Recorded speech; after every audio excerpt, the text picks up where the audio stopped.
Bonjour, bonsoir et bienvenue à Droit de réponse. Droit de réponse est votre magazine dominical sur Equinox Télévision qui fait le round-up des principaux sujets d'actualité qui ont retenu l'attention de la presse au cours de la semaine qui s'achève. Et cette semaine, la presse s'est beaucoup intéressée, une fois de plus, une fois encore, à l'affaire Martinez-Zogo, avec de nouveaux rebondissements, notamment l'entrée en scène du tribunal militaire de Yaoundé.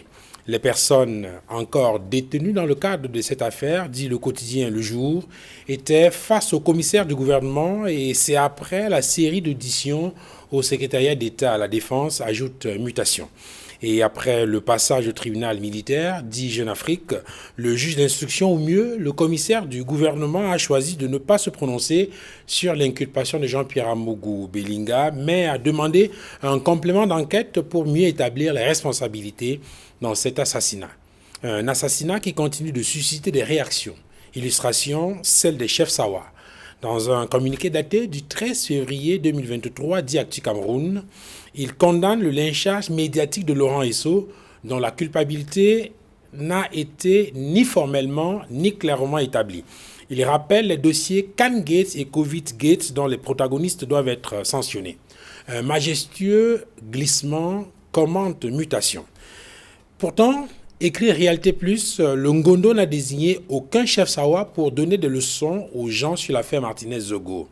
Et Singan, pour sa part, dénonce un mauvais cirque des chefs Sawa, ce sont ses mots, mais surtout un élan de manipulation et de diversion tendant à détourner l'attention autour des enquêtes prescrites par le président de la République.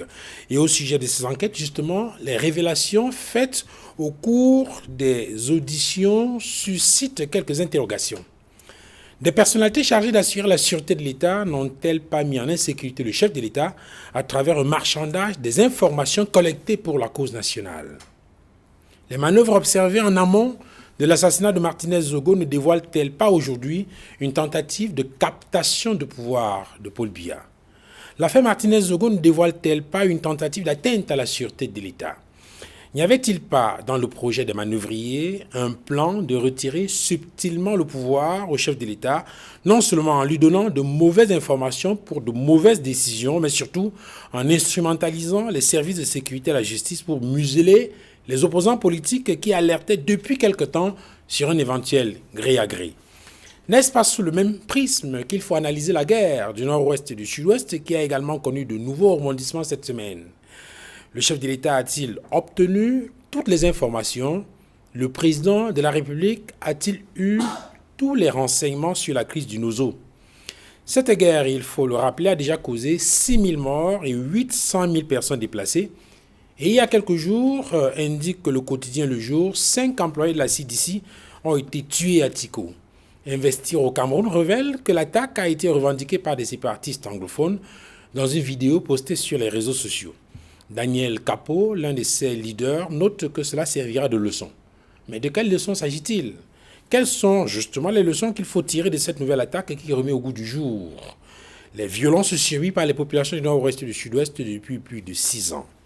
Les négociations, pour reprendre le journal Émergence, ces préoccupations du Cameroun par rapport à cette crise peuvent-elles trouver une solution dans les négociations justement qui ont été ouvertes sous la médiation canadienne? Toutes ces questions et bien d'autres constitueront la toile de fond de cette émission de Droit des réponses de ce dimanche 19 février 2023. Sur le plateau ce dimanche, Maître Moustapha Ngwana, bonjour et bienvenue. Bonjour, bonjour Edmond, je suis heureux. Bonjour Edmond, bonjour Duval et Indicam, je suis heureux d'être sur votre plateau ce dimanche. C'est une joie parce que ça fait un long moment que vous étiez à Yaoundé, donc vous êtes revenu dans la ville. Vous nous donnez l'occasion de faire valoir notre opinion sur les questions qui intéressent la vie de la nation. Nous sommes très heureux d'être là. Nous voulons également dire un vibrant bonjour, un vibrant salut, adresser un vibrant salut à vos nombreux téléspectateurs qui je l'espère, sont comme tous les dimanches scotchés sur Equinox Télévision. Je voudrais particulièrement manifester également ma surprise pour cette manifestation que les gens ont relativement à la présomption d'innocence, parce que j'ai lu mon confrère Sim qui s'étonne désormais de ce que partout au Cameroun on crie à lui et à Dia pour solliciter la présomption d'innocence qu'on a refusée à Martinez Zogo et à de nombreux Camerounais qu'on a très souvent jetés à la vindicte populaire.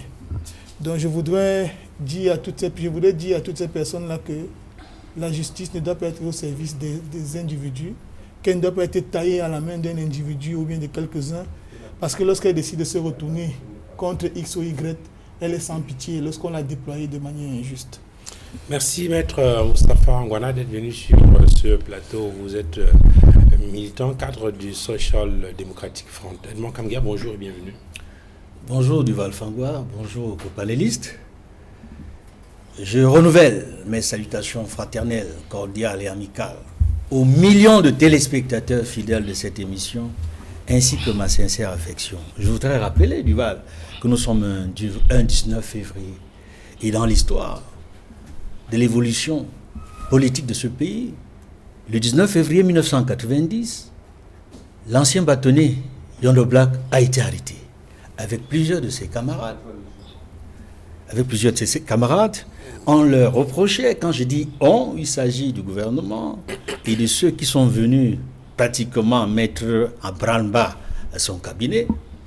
On leur reprochait, n'est-ce pas, de vouloir mettre sur pied une coordination nationale de la démocratie et le multipartisme. Lorsqu'ils ont été interpellés, ils se sont retrouvés devant le tribunal militaire. Et je rappelle que parmi ses camarades, il y avait Henriette Koué, Kwamutome, Anissé et Canet, Vincent Foucault, et quelques jours plus tard, il y a eu Rudolf Bouanga, il y a eu Albert Mougon, et tout cela ont été accusés de subversion et d'outrage au président de la République. Je rappelle ces faits parce que, vous savez, nous sommes dans un contexte sociopolitique qui évolue de 90 à ce jour, des années de Braise à ce jour. Nous rendons bien compte qu'il y a eu, pendant une bonne dizaine d'années, des avancées entre 90 et 2000, avec la libéralisation sociopolitique. On a vu des médias audiovisuels, prolifération dans les médias, mais par la suite, on est revenu comme dans un grand bond en arrière, dans une situation où les droits et libertés sont systématiquement violés. C'est pour cela que je rappelle l'affaire Yondo Black, qui a été un marqueur décisif dans l'histoire des luttes pour les libertés au Cameroun. Merci Edmond Kamgia pour ce rappel historique. Merci également à vous d'être venu sur ce plateau. Charles Dika, bonjour. Bonjour Duval, bonjour Edmond, bonjour à Moustapha également, et bonjour à nos très nombreux téléspectateurs, ceux d'Equinox et de Droit de Réponse en particulier.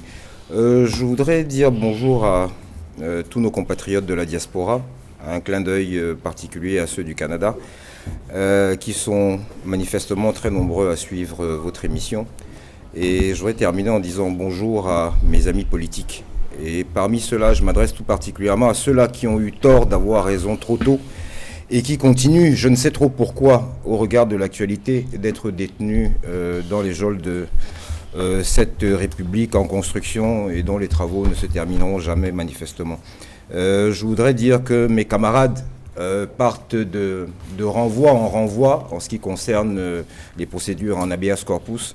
Je me rends compte que pour des présumés criminels, ça va un peu plus vite. Et il serait temps peut-être que là aussi, le gouvernement soit en cohérence. Et quand je dis présumés criminels, je me base sur le fait que parmi eux, il y a des repris de justice. Et ça n'est pas suffisamment dit depuis que cette histoire a commencé. Parmi les protagonistes, aujourd'hui, entre les mains de la gendarmerie, il y a des multirécidivistes, donc contre lesquels, en lieu et place de présomption d'innocence, moi j'invoquerais la présomption de culpabilité. Parce que quand quelqu'un est coutumier d'une maison d'arrêt, il se peut qu'il change simplement de modus operandi ou de mobile. Mais dans le fond, tout reste pareil. Voilà. Merci Charles Dikam d'être venu sur ce plateau. Vous êtes militant du MRC, le mouvement pour la naissance du Cameroun. Je voudrais commencer avec vous, Edmond Kamgia. C'est vrai que Dans le sommaire tout à l'heure, j'ai indiqué qu'il y a eu des rebondissements dans l'affaire Martinez-Zogo, avec notamment l'entrée en scène du commissaire du gouvernement au milieu du tribunal militaire. Et dans le développement, on a bien vu que le commissaire du gouvernement a renvoyé, n'est-ce pas, les mises en cause au secrétariat d'État à la Défense pour poursuivre, pour complément d'enquête. C'est le thème qui a été utilisé. Mais il y a quand même eu, en fin de semaine, un autre élément qui ne peut pas être négligé, c'est, n'est-ce pas, la première sortie, n'est-ce pas, d'une des parties dans cette affaire, notamment les avocats de Jean-Pierre Amougou Belinga, qui ont donné un point de presse à Yaoundé pour donner un certain nombre d'indications sur cette procédure. Mais ce qui aura tiré notre attention là-dessus, c'est que on a estimé que Equinox Télévision a menti.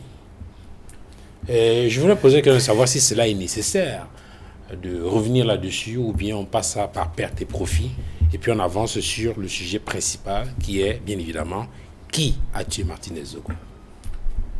Non, on ne peut pas passer par perte et profit. Lorsque Equinox Télévision est indexé, lorsque le groupe La Nouvelle Expression est indexé, il faut bien qu'on dise les choses, on rétablisse les faits. On ne peut pas dire qu'Equinox Télévision a menti. De toute évidence, il semble que le fait que nous campons devant le CED depuis le début de cette affaire, visiblement, ça dérange. Visiblement, ça dérange ceux qui n'aiment pas la vérité. Ça hante les esprits de ceux qui, de près ou de loin, ont voulu, ou ont souhaité, ou ont contribué d'une manière ou d'une autre à la mort de notre confrère Martinez-Zogo. Vous savez, nous suivons de près les réactions des Camerounais de l'intérieur comme de l'extérieur depuis que nous traitons l'information relative à l'assassinat de Martinez-Zogo. Beaucoup nous soutiennent, beaucoup de Camerounais de la diaspora comme de l'intérieur. Beaucoup d'Africains de par le monde soutiennent le traitement de l'information d'Equinox Télévision. Et je tiens à dire ici, quand j'ai suivi la sortie, n'est-ce pas, médiatique du collectif des avocats d'Amougou Belinga, j'ai été ahuri, au moins par une ou deux choses. Je commencerai par la première chose, où j'ai été très surpris par les propos de l'ancien bâtonnier, Charles Tchunga, qui a dit qu'Equinox Télévision fait du journalisme de caniveau. Je voudrais croire que ces propos ont peut-être dépassé sa pensée. Parce que je le connais assez élégant, courtois, respectueux. Et je sais que lorsque nous avons créé ce groupe par l'hebdomadaire, je dis bien l'hebdomadaire qui est devenu plus tard un quotidien, La Nouvelle Expression, il a été à nos côtés, il nous a soutenus lorsque nous étions en difficulté, dans des procès, où parfois il nous assistait de manière bénévole. Mais depuis un certain nombre d'années, j'avoue que nous avons du mal à reconnaître, n'est-ce pas, cet ami, ce frère, cet avocat qui a toujours été à nos côtés. Je rappelle que dans les années de presse, il a joué un rôle majeur. Le bâtonnier Chachouka, il était président de l'OCDH, l'Organisation camerounaise des droits de l'homme. Et à ses côtés, il y avait Feu Punjawe, il y avait Feu Ngale Miano, et d'autres avocats, parmi lesquels Feu Samnik Blanchard. J'ai saisi cette occasion pour redire mes condoléances à sa famille, parce que lui aussi il est décédé récemment. Il y a quelques jours. Oui. Il y a quelques jours. Ils ont été aux côtés de la presse privée, aux côtés de la presse indépendante, pendant cette période difficile où nous luttions pour nos libertés. C'est pour cela que j'ai du mal à me reconnaître dans les propos du bâtonnier Charles Tchunga. Parce qu'en réalité, Equinox Télévision ne fait pas et n'a jamais fait dans le journalisme de caniveau. La preuve, ce sont les prix que nous engrangeons chaque année depuis au moins 2018. Je peux vous rappeler qu'Equinox gagne pratiquement tous les prix. Non seulement le média, la radio et la télévision Equinox, mais même les journalistes du groupe sont les meilleurs au niveau de la présentation du journal, au niveau des meilleurs reportages, au niveau des meilleures enquêtes. À titre personnel, je peux vous dire que j'ai gagné plusieurs titres et lauriers, et je vais les citer. J'ai été meilleur consultant de Boulevard 237 pendant 3 années consécutives. 2019, 2020, 2019, 2020, 2021. J'ai été meilleur panéliste. Boulevard 237 au cours de l'année qui vient de s'achever. J'ai également gagné les 2 prix organisés. Meilleur analyste politique du Cameroun, des Awards d'Afrique Info. C'est-à-dire nous fallait gagner tous les prix pendant au moins 3-4 ans de Boulevard 235 et Afrique Info, de meilleurs présentateurs de journalistes télévisés. Ça pourrait faire l'objet d'une émission, hein, donc c'est même pas la peine, Edmond. Non, je tiens à le dire, c'est trop de temps qu'on caniveau. Non, il sait de quoi il parle. Il sait de quoi il parle. Remporté. Lui, il sait de quoi il parle. Droit de réponse à remporter. Il défend le caniveau, donc il sait de quoi il parle. L'émission télévisée la plus regardée au Cameroun au cours des 2 dernières années. Il en est de même. Equinox Soir a également remporté l'émission du meilleur débat la plus regardée au cours des 2 dernières années, des 2 années précédentes. Si vous voulez que je continue à citer, il y en a plein. J'avais dit qu'il y a 2 éléments. Le premier élément, c'était sur cette sortie où il a donné un qualificatif qui peut-être... Oui. Mais il y a un deuxième élément que vous vouliez évoquer tout à l'heure. Oui, c'est important. Et ça nous permettrait certainement d'entrer dans le sujet. Oui. Dans le sujet. Parce que quand il a introduit son propos liminaire, en s'adressant dans ce point de presse, qui n'était pas une conférence de presse, il a précisé, il a rappelé que le colonel Ndangwe, Justin, allait rencontrer son client pour des dépannages. Et en contrepartie, il filait des informations à Mougou Belinga sur la situation sécuritaire du pays, et notamment sur la situation à la frontière en Centrafrique et en Guinée équatoriale. Je m'arrête là pour dire que cette affirmation est terrible. Nous nous retrouvons là dans une situation qui va au-delà de l'assassinat. Nous sommes en plein dans l'atteinte à la sécurité de l'État. Sur la base de quoi? Trahison. Sur la base de quoi? Haute trahison. Un haut cadre de la DGRE, qui plus est, le patron des opérations, va rencontrer un citoyen ordinaire qui n'est pas fonctionnaire, qui n'est pas un haut commis de l'État, qui n'est pas un membre de la sécurité, qui n'a pas droit à l'information des renseignements, de services de renseignement, auquel a droit uniquement et de manière exclusive le président de la République. Il va contre des dépannages pour dire carrément pour que les gens comprennent bien. Le dépannage, c'est un peu d'argent. Mais j'ai du mal à croire que tout un colonel, lieutenant-colonel, colonel, ait besoin de dépannage d'un citoyen ordinaire, d'un citoyen lambda. Disons, acceptons, c'est un homme d'affaires. Entre parenthèses, je ne reviendrai pas dans les contours. Mais pour dire que là, on est non seulement dans une situation d'atteinte à la sécurité de l'État, mais dans une situation de haute trahison. Et je vais m'expliquer. Parce que voyez-vous, qui sait à quoi ont pu servir les informations que lui filait le colonel Ndangwe? Est-ce que ces informations n'ont pas pu se retrouver dans les mains de puissances étrangères, de manière à mettre dans une situation très compliquée le Cameroun? Je m'arrête là pour le moment, je suis prêt à développer encore quand vous me donnerez la parole.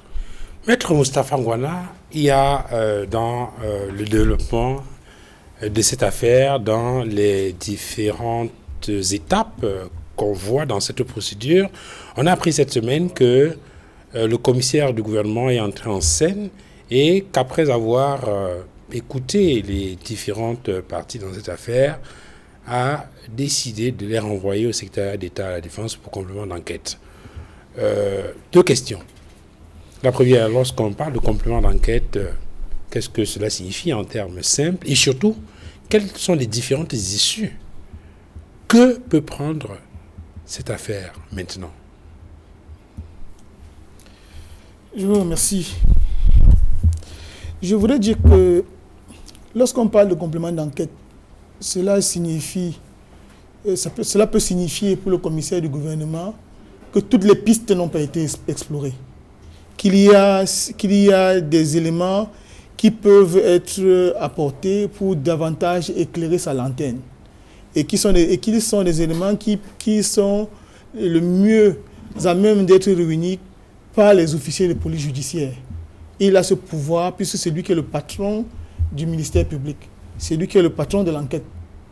Donc, il a la possibilité donc, de demander à ses OPJ, il fait ce qu'on appelle un soit fait retour, il va retourner le dossier. Parce qu'il dit, qu'est-ce qu'il dit? Il va faire retourner le dossier au niveau des officiers de police judiciaire. Les officiers de police judiciaire, maintenant, peut-être en leur donnant des indications. Oui, c'est ce qu'ils recherchent exactement. Oui, c'est ce qu'ils recherchent exactement. Il y a des personnes, par exemple, qui possiblement n'auraient pas été entendues. Peut-être qu'il souhaiterait qu'on entende de nouvelles personnes. Peut-être qu'il aimerait qu'on aille sur la scène des crimes. Donc, lorsqu'il le fait, il peut donner, comme je l'ai dit, des indications pour pouvoir davantage éclairer sa lanterne, pour que lorsque le dossier revient à son niveau, qu'il ait tous les éléments, qu'il ait tous les éléments pour pouvoir prendre une décision, éclairée. Parce que après cela, il devra nécessairement transmettre le dossier chez le juge d'instruction du tribunal militaire.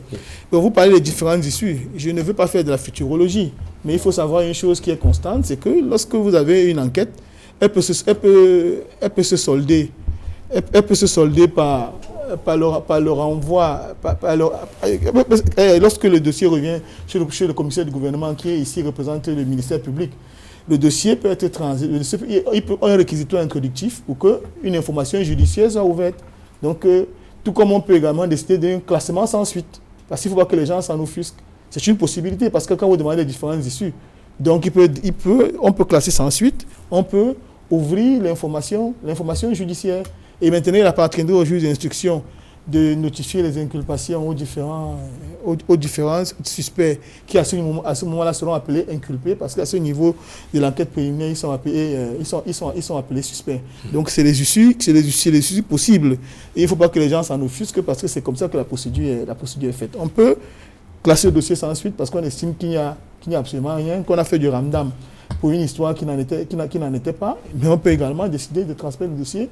Le commissaire du gouvernement peut décider de prendre son réquisitoire introductif pour que le dossier soit transmis chez monsieur le juge d'instruction qui va ouvrir l'information judiciaire qui, elle aussi, est secrète. Parce que j'embraye là-dessus pour dire que c'était quand même de l'inédit ce qui s'est passé il y a quelques jours relativement au point de presse qui a été évoqué par nos lointains devanciers, monsieur le bâtonnier.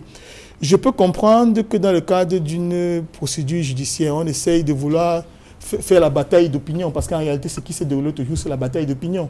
C'est une bataille d'opinion qui a été livrée, mais seulement si c'était limité aux seules déclarations de son client, j'aurais pu comprendre. Je m'interroge sur l'opportunité qu'on peut avoir à porter sur la place publique les déclarations secrètes d'autres personnes. Parce que il a dit de manière répétitive que M. Dangwe va de contradiction en contradiction. Je me pose à haute voix la question de savoir si ce n'est pas une manière subreptice, sibylline de trahir le secret de l'enquête préliminaire. Parce que c'est un jeu, le jeu auquel il s'est livré est un jeu qui, je dois le dire, est suffisamment dangereux parce qu'on est là sur une corde raide. Comment est-ce qu'on parvient à faire un point de presse relativement à une affaire qui est en cours sans pouvoir trahir les secrets d'enquête préliminaire? Et le seul fait d'avoir indiqué à monsieur le commissaire du gouvernement que vous faisiez un point de presse ne vous absout pas des obligations légales qui sont les vôtres. Et à ce sujet, je voulais justement préciser que l'avocat de la partie en face, justement, aurait réagi en indiquant que les propos qu'on a prêtés à son client sont faux et qu'il est surpris qu'on parle d'un deal, qu'on parle d'une conversation avec le garde des Sceaux, avec le ministre et bien d'autres personnes. De son point de vue, ça c'est le point de vue de cet avocat-là, il a l'impression, il a le sentiment, en tout cas il le déclare, le conseil de Jean-Pierre Mougoubilinga est en train de tenter de manipuler l'opinion. Oui, je parle de Maître Bouni. Je vous ai dit tout à l'heure que je ne voudrais pas passer pour un donneur de leçons, mais j'avoue que dans le système camerounais, c'est quand même un événement qui est inédit. Si vous voulez parler de votre dossier, parlez de votre client, mais vous ne pouvez pas vous permettre des digressions qui peuvent avoir pour but de noircir une des parties qui n'a pas encore eu la possibilité de pouvoir s'exprimer elle aussi. Donc je pense quand même que c'est un jeu qui est suffisamment dangereux, qui traduit une volonté réelle de manipuler l'opinion. Mais au-delà de la manipulation de l'opinion, vous avez vu qu'il exude également de cette affaire une volonté de caporalisation institutionnelle. Parce que quand vous voyez les déclarations, comme en tout cas Edmond a fait les déclarations là il y a un instant, et nous avons tous également été surpris de constater que des personnes qui sont payées par l'État du Cameroun pour en assurer la sécurité vendent des informations concernant la sécurité intérieure et extérieure de notre pays à un individu qui, connaissant sa proximité avec certaines chancelleries étrangères, c'est-à-dire que peuvent en faire, vous pouvez vous imaginer, il faut savoir que dans notre zone d'influence, il y a quand même, dans la zone d'influence en Afrique centrale, il y a quand même des querelles, des batailles de leadership. Et on peut pas, il ne faut pas que demain on reproche aux gens, par exemple, de s'interroger des incursions, par exemple, que fait très souvent la Séléka dans la région de l'Est, ce qui est frontalier à la RCA. Est-ce que ce peut être en conjecture que de dire qu'il n'est pas impossible que les secrets de notre défense ou de nos défenses frontalières sont vendus, par exemple, même aux rebelles centrafricains? On ne sait pas. Ça veut dire que c'est des questions que je me pose à haute voix pour dire que c'est un danger. Et il faut dire que cette affaire n'honore pas de manière générale nos institutions parce qu'elles mettent en perspective, c'est-à-dire que, comme je l'ai dit tout à l'heure, la caporalisation. Parce que rappelez-vous que c'est souvent à fort de publicité que la police, la gendarmerie a été mise en contribution pour humilier les citoyens à l'instigation de certaines personnes aujourd'hui qui se retrouvent dans les faits. Et il faut que la réflexion soit menée pour que les gens comprennent que on ne peut pas servir, on ne peut pas être un instrument entre les mains d'une dictature. Elle peut se retourner contre vous à tout moment. Et que les institutions de la République ne peuvent pas être taillées à la main d'un individu, ne peuvent pas être mises au service de quelques-uns qui croient qu'ils peuvent faire bon marché des règles républicaines et humilier les citoyens. Et aujourd'hui, c'est autour de la même situation. Et je peux dire que c'est une situation qui est moins grave que celle qu'ils ont fait vivre aux autres. Parce qu'on a arrêté les employés déchaussés avec les caméras, la gendarmerie et la police qui jouaient le jeu.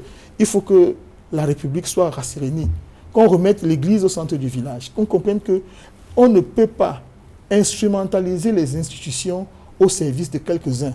Les institutions doivent être au service de tous. Je n'ai pas besoin de rappeler ce que disait Duverger. Les institutions, ensemble de règles de droit relatives au même objet et qui se ramènent à un tout coordonné. C'est quoi le tout coordonné ici là? C'est l'État du Cameroun que nous devons garder sauf, nonobstant toutes ces difficultés qu'on rencontre là aujourd'hui et qui ternissent l'image de notre justice, qui aujourd'hui ne rassure pas. Vous voyez que même celui qui incarne le visage du ministère public dans le cadre de ce dossier est aujourd'hui attaqué et il n'est plus serein. Par contre, si la justice faisait son travail comme cela se devait, on aurait pu convoquer le ministre de la Justice ou même convoquer le secrétaire général de la présidence de la République. Il se serait rendu devant les magistrats de manière sereine parce qu'il sait qu'il n'a rien à se reprocher et que les règles ne vont pas être manipulées contre lui. Mais c'est parce qu'ils sont coutumiers de la manipulation pernicieuse des règles qu'aujourd'hui, il se retrouve dans une situation où on dit qu'on a convoqué le secrétaire général de la présidence de la République qui ne veut pas venir. On dit qu'on a convoqué tel ministre qui ne veut pas venir. On dit que le ministre de la Justice est empêtré dans une affaire, il ne fait pas de déclaration, il ne se prononce pas et tout, parce que c'est une justice à laquelle ni lui, ni moi, ni vous ne pouvez avoir une absolue confiance. Et c'est dangereux dans un état de droit. Et peut-être pour terminer rapidement, Maître, nous avons appris dans les enquêtes que nous menons, les investigations, que c'est pour avoir une idée, et éclairer l'antenne des téléspectateurs, que l'épouse de Léopold Maxime Eko, qui est le patron de la DGRE et qui est un protagoniste dans cette affaire, que son épouse est directeur de la justice militaire au ministère de la Défense. Je crois que Mme Eko était anciennement présidente du tribunal militaire de Yaoundé. Et je crois qu'elle serait en service, je ne crois pas, c'est pas elle la directrice, mais je crois qu'elle est en service à la direction de la justice militaire. Est-ce que cela peut avoir une incidence sur la manière dont les choses évoluent? Il faut dire que le ministère public est partisan, au contraire du juge du siège qui lui a l'obligation d'impartialité. Donc on ne peut pas par exemple recuser le procureur. Donc il faut savoir que généralement les magistrats qui sont en fonction dans les institutions sont considérés comme étant membres du ministère public. Donc ça n'a pas une incidence véritable, sauf si on veut laisser croire qu'elle pourrait faire pression, par exemple, sur le commissaire du gouvernement et tribunal militaire qui serait, je crois, en grade de son cadet pour pouvoir, par exemple, mener l'enquête d'une certaine manière. Mais il faut se dire que dans une telle hypothèse, si les institutions fonctionnent normalement, il y a quand même le juge qui est là pour établir les équilibres. Maintenant, si elle avait encore été présidente du tribunal militaire, lorsque vous avez les causes de récusation qui tuent le chef de la juridiction, c'est ce qui ouvre droit à ce que nous appelons des cas de renvoi pour cause de suspicion légitime. Donc on aurait été en droit, dans une procédure comme celle-ci, de demander qu'un autre tribunal militaire soit appelé à connaître de l'affaire. Mais fort heureusement, je crois que lors du dernier mouvement, elle est désormais à la direction de la justice militaire. Donc, je crois que c'est elle qui était en charge lorsque les militants du MRC ont été condamnés en instance. Donc, je pense que la situation a évolué. Donc, aujourd'hui, on ne peut pas prétendre en respectant les canons juridiques que cette dame peut avoir une influence notable sur la décision qui pourrait éventuellement être rendue, sauf si on lui donne sauf si on lui octroie des super pouvoirs, parce qu'il ne faut pas oublier que parfois, même du ministère de la Justice, il n'est pas impossible qu'on influence une décision judiciaire. Il faut reconnaître le pays dans lequel nous sommes. Alors, docteur Patrick Oufoué, bonjour et bienvenue. Bonjour Duval, bonjour à mes copanélistes et bonjour à tous ceux qui nous regardent ce dimanche. Je voudrais avoir votre avis en tant qu'enseignant de communication sur cette affaire, parce qu'il y a quand même un volet communication dans cette affaire depuis le début. D'abord, les informations qui ont commencé à circuler grâce à Reporters sans frontières, qui a indiqué à un moment donné avoir accès, n'est-ce pas, aux sources, à un certain nombre de sources qui donnent la possibilité de dire un certain nombre de choses. Ensuite, il y a eu cette communication, n'est-ce pas, du conseil de Jean-Pierre Mougoubilinga, et ça fait jaser. Quel est votre avis sur cette affaire ? Bon, écoutez, je pense que nous sommes rentrés dans une ère où, effectivement, certaines affaires ne se jouent plus, malheureusement, devant les tribunaux, mais devant ce qu'on appelle communément le tribunal de l'opinion. En fait, il s'agit d'emporter la conviction des citoyens qui, au reste, n'ont aucune influence sur l'opinion des juges, parce que, comme j'ai tendance à le dire, les condamnations sur WhatsApp, sur Twitter et sur Facebook ne vous valent pas mise en détention à Kodengui. Donc, effectivement, ce qu'on a observé depuis que cette affaire est sur la place publique, depuis le tragique assassinat de Martinez Zogo, ce qu'on a observé, c'est qu'il s'est développé une tendance qui produit à la fois, qui sécrète à la fois, Charles Ndikam en a parlé tout à l'heure, qui sécrète à la fois le fait qu'on ne respecte pas la présomption de culpabilité, c'est-à-dire qu'à partir du moment où un individu est suspect, il y a une partie de l'opinion qui considère pour un ensemble de raisons que cet individu-là doit être condamné. Et en face, vous avez des gens qui ont développé ce que moi j'appelle la présomption de non-culpabilité. C'est-à-dire qu'ils ont décidé, en dépit de tout bon sens, que X ou Y n'est absolument pas suspect. Donc, on veut bien que la justice fonctionne et ça ne correspond pas seulement à la situation que nous vivons actuellement. C'est un constat global que moi je fais. On veut bien que la justice s'attaque aux atteintes à la fortune publique. On veut bien que la justice nous livre le coupable ou les coupables dans le cas de l'assassinat de Martinez, mais pourvu que ce ne soit pas quelqu'un qui nous soit proche. Si c'est un de nos proches, on va crier au complot. Il y a forcément une machination derrière. Je dis, tout cela n'est pas très sain et ne concourt pas au fait que la justice soit rendue dans la sérénité. Et moi, j'ai été horrifié par ce qui s'est passé ces derniers jours, notamment la sortie du conseil d'un des principaux suspects, et en regardant la réponse que lui a apporté le lieutenant-colonel Danoué, je me suis posé la question de savoir qui des deux était un ancien bâtonnier. Parce que ça peut vous amuser, mais je suis désolé, si vous êtes un ancien bâtonnier, vous savez ce que c'est que le secret de l'instruction. Donc vous ne pouvez pas venir dans une affaire... Enquête préliminaire, voilà. Le secret de l'enquête préliminaire. Vous savez ce que c'est que le secret de l'enquête préliminaire. Donc vous ne pouvez pas venir, dans le cadre d'une conférence de presse, donner des éléments de déposition, parce que vous avez eu connaissance. Et contrairement à ce qu'on veut faire croire, les journalistes peuvent sortir toutes sortes d'informations. le secret des sources est protégé. Donc, ils ne seront pas mis en demeure de dire comment ils ont fait pour obtenir ces informations-là. Mais si vous êtes un avocat d'une partie à cette affaire-là, vous n'avez pas le droit de sortir ces éléments. Et plus grave, lorsque dans votre conférence, vous concédez effectivement que votre client avait corrompu depuis longtemps un des principaux responsables de notre service d'intelligence et que contre de l'argent, il lui fournissait des informations sécuritaires qui n'ont pas vocation à se retrouver entre les mains d'une personne privée, on est en droit de s'interroger. Et je pense que, je crois que la justice devrait s'intéresser à ce commerce qui est antérieur à la situation qui nous intéresse actuellement, parce qu'il n'est pas acceptable en République que notre principal service d'intelligence soit asservi par des intérêts privés. Or, cet avocat a concédé que c'est ce qui se passe depuis un certain temps. Donc, il serait sage que la justice creuse cette piste-là pour qu'on sache jusqu'à quel point cette petite vérole a infecté notre service et qu'on puisse la traiter de manière efficace. Et puis permettez que je chute, je ne serai pas très long. Dernière chose, moi j'ai entendu ce même avocat chargé comme une mule un prévenu. Bon. Un suspect, autant pour moi. Je l'ai entendu charger comme une mule un suspect, qui est également en garde à vue comme son client. Bon, après mon baccalauréat, j'ai passé 5 ans à Yaoundé dans un milieu interlope. Je faisais du recel. Et une des principales leçons que vous retenez de ce milieu-là, c'est que quand on vous arrête pour une affaire et que vous êtes co-détenu par quelqu'un qui est également suspect comme lui, vous ne le chargez pas. Vous pouvez charger un mort, vous pouvez charger un absent, vous ne chargez jamais l'individu avec lequel vous êtes co-détenu et qui sait probablement d'autres choses sur vous.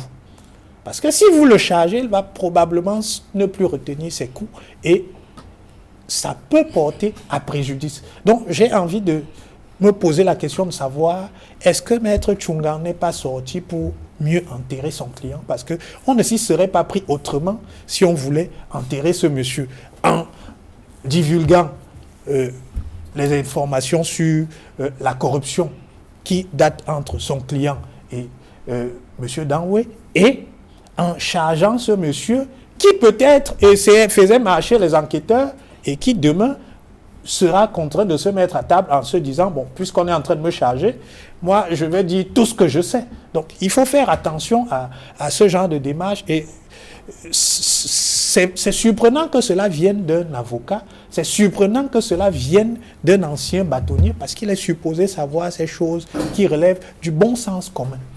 Je parcourais les journaux en ligne et je lisais cette grande une de Panorama Papers, qui a insisté sur le fait que le conseil de Jean-Pierre Boukou-Bilinga voulait communiquer, voulait donner un certain nombre d'informations.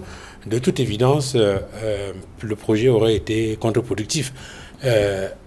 Charles Dicam, la question que je vais poser à vous, en tant que militant du MRC, c'est que lorsqu'on observe le développement de cette affaire depuis qu'elle a commencé, on a envie de se dire, finalement, ceux qui ont été les prophètes dans cette affaire, qui ont vu, comme cela se dit de façon triviale, ils ont vu l'oiseau prendre le caillou, c'était les militants du MRC, et qui, malheureusement, aujourd'hui, sont au Youf. Je vais commencer par quelque chose que j'ai oublié de dire tout à l'heure, c'est toujours concernant le chef de l'État. Je pense qu'il serait de son intérêt de s'interroger sur les décisions qu'il a pu prendre depuis les dernières années et sur la base des renseignements de ceux-là même qui aujourd'hui sont mis en cause. Je voudrais aussi, mais alors très brièvement, tout à l'heure je me suis permis ce qui est rarement fait sur ce plateau, d'interrompre Edmond, parce que tout ce que Charles Tchungan a fait, c'est de la diversion. Donc vraiment, c'est lui accorder trop d'importance que de renchérir sur cela. Il a un client qui a les moyens de cela. Vous avez vu, ils ont été silencieux pendant 1 mois et tout ça est concerté Ces aboyeurs sont sortis cette semaine en même temps que lui, Charles Chungang. Ils ne savent faire que ça. Donc le caniveau, lui, il connaît. Laissez-le dedans. Je voudrais dire aussi, quand vous avez évoqué les carrières de magistrats, le mis en cause dont vous parlez n'est pas le seul dont l'épouse est dans la magistrature. L'autre mis en cause, délinquant, manifeste, lui aussi. Parce que c'est un monsieur qui a déjà été condamné 2 fois par la justice. J'insiste lourdement dessus. L'un des mis en cause est un abonné de la prison de Koningui. C'est connu. Il a été au moins déjà 2 fois condamné. Il faut que les gens le sachent. Donc quand on parle de présomption d'innocence, lui quand même, il y a des présomptions de culpabilité qui pèsent sur lui. Il n'aurait changé que de type de crime. Entre les crimes économiques avant et aujourd'hui les crimes de sang. Donc, de grâce, qu'on nous épargne cela. Je voulais dire aussi qu'il faudrait peut-être commencer par le début. Tous ceux qui sont aujourd'hui aux arrêts le sont sur la base de dénonciation d'un professionnel. Hein?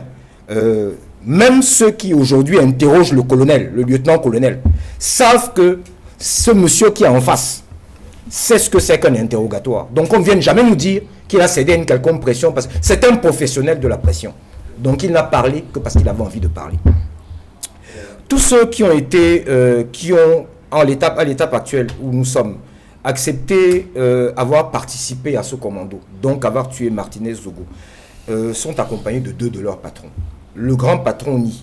Mais dites-moi, à part ceux-là qui ont reconnu, combien de personnes ont été désignées par ce même grand patron de la DGRE? Il n'y a pas que le prévenu qui est avec lui ou le suspect qui est avec lui. Il y a d'autres suspects dont les noms reviennent. Mais pourquoi? Eux, qui sont-ils pour qu'ils ne viennent pas pour le moins rendre compte? Qui sont-ils pour qu'ils ne soient pas dans la même position que ceux qui sont là aujourd'hui? Non. Tous ceux qui ont été cités, tous, je dis bien sans exception, et je rappelle ici qu'à part le chef de l'État, personne ne bénéficie d'immunité. Tous ceux qui ont été cités devraient être aujourd'hui au CED. Je voudrais également dire quelque chose, c'est que je sais que c'est dimanche aujourd'hui, mais je ne sais pas de quelle origine du Cameroun est le commissaire du gouvernement, parce que les messes anglophones durent souvent jusqu'à 14 heures.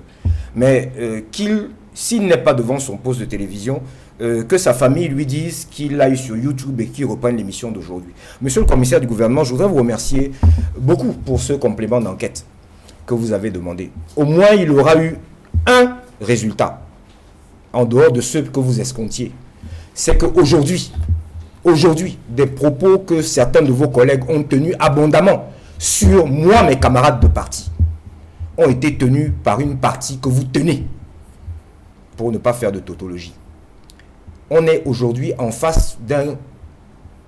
Comment vous avez dit suspect? On l'appelle comment? Suspect. En face d'un suspect qui déclare qu'il détenait des informations destinées au président de la République du Cameroun. Lui, il les avait. Contre monnaie sonnante et trébuchante. Je dirais même que ça, c'est pas bien important. On les payait pas. Le fond, c'est qu'il détenait ces informations. À quelle fin?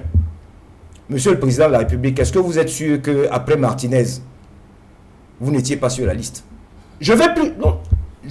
Mais vraiment, si quand vous reprendrez ce dossier demain matin, lundi... Je suis désolé. Si demain matin, lundi, il n'y a pas parmi les chefs d'inculpation haute trahison, haute trahison, alors c'est que vous-même vous êtes incompétent. Mais je voudrais que vous vous rassuriez d'une chose. Vous n'êtes pas cohérent, et vous et vos patrons. Parce que depuis que cette histoire a commencé, la première des choses qui aurait dû être faite dans les différents tribunaux où passent les militants du MRC, c'est qu'on les relaxe purement et simplement. Et nous ferons grâce des dédommagements. Parce que ça aura été une mesure de salut public. Pourquoi? Mais parce que ce qu'ils dénoncent est là, aux yeux de tout le monde. Que font mes camarades en prison? Sinon dire qu'il y avait des manipulateurs, des menteurs. Que font-ils en prison? Pourquoi est-ce que la honte ne vous habite pas au point de dire non, c'est flagrant aujourd'hui, relâchons ces enfants? Nous avons commencé ici, nous avons oublié de parler de la famille de Martinez Zogo. Je voudrais encore ici aujourd'hui rendre un grand hommage leur dire qu'ils ont un soutien qu'ils ne peuvent même pas quantifier.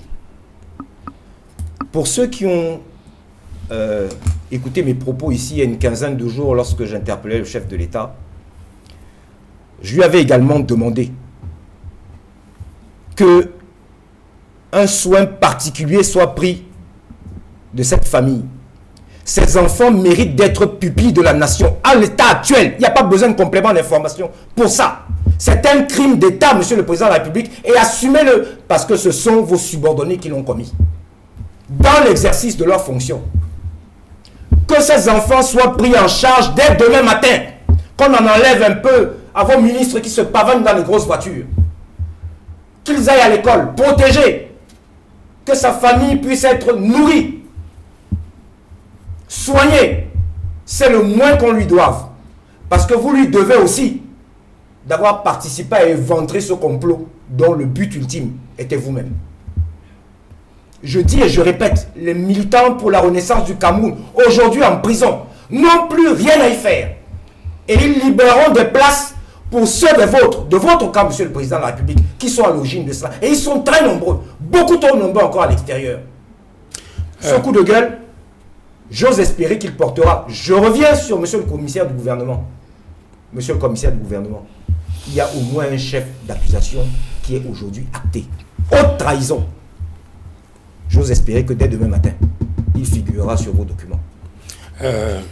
Edmond Kamgia, vous avez écouté ce qu'a dit Charles Tchika. J'ai sursauté, hein, quand il dit que dans l'analyse et dans le schéma, tel qu'il le voit, il serait probable que le président de la République soit sur la liste des personnes qui sont dans le viseur de ce commando anti-griffe. C'est un scénario... C'est pas exagéré? Je ne trouve pas cela excessif. C'est un scénario Probable. vraisemblable, probable, si l'on s'en tient à un certain nombre d'informations concordantes que nous avons réunies sur la base des enquêtes, des reportages effectués sur le terrain depuis l'élection présidentielle du 7 octobre 2018. Les faits sont constants, qui montrent à suffisance qu'un groupe d'individus s'est organisé à infiltrer la sécurité présidentielle, à infiltrer les renseignements, le service de renseignement, s'est organisé à terre les opposants qui manifestent, qui dénoncent, Qui alerte. qui alertent. Ils se sont organisés à museler la presse. Et parmi les médias qui ont régulièrement été harcelés, il y a le groupe La Nouvelle Expression, et en particulier Equinox Radio et Télévision, par des ministres que vous connaissez. Qui ont été harcelés. Harcelés. Et parmi les médias qui ont été harcelés. Parmi les médias et parmi les médias qui harcelaient, il y a le groupe L'Anecdote. Moi, je le dis, qui participait activement à cela. Et ce sont ceux-là qui nous parlent de présomption d'innocence aujourd'hui. Vous permettrez que je Bande de continue plaisantins. pour démontrer le scénario bien organisé. Je dis bien un groupe d'individus. Aujourd'hui, en réalité, c'est la face visible de l'iceberg que l'on voit à travers les suspects qui sont aujourd'hui retenus au CED dans le cadre de cette enquête préliminaire et pour lequel un collectif d'avocats s'est prononcé il y a quelques heures. Je vais montrer méthodiquement comment ils se sont organisés.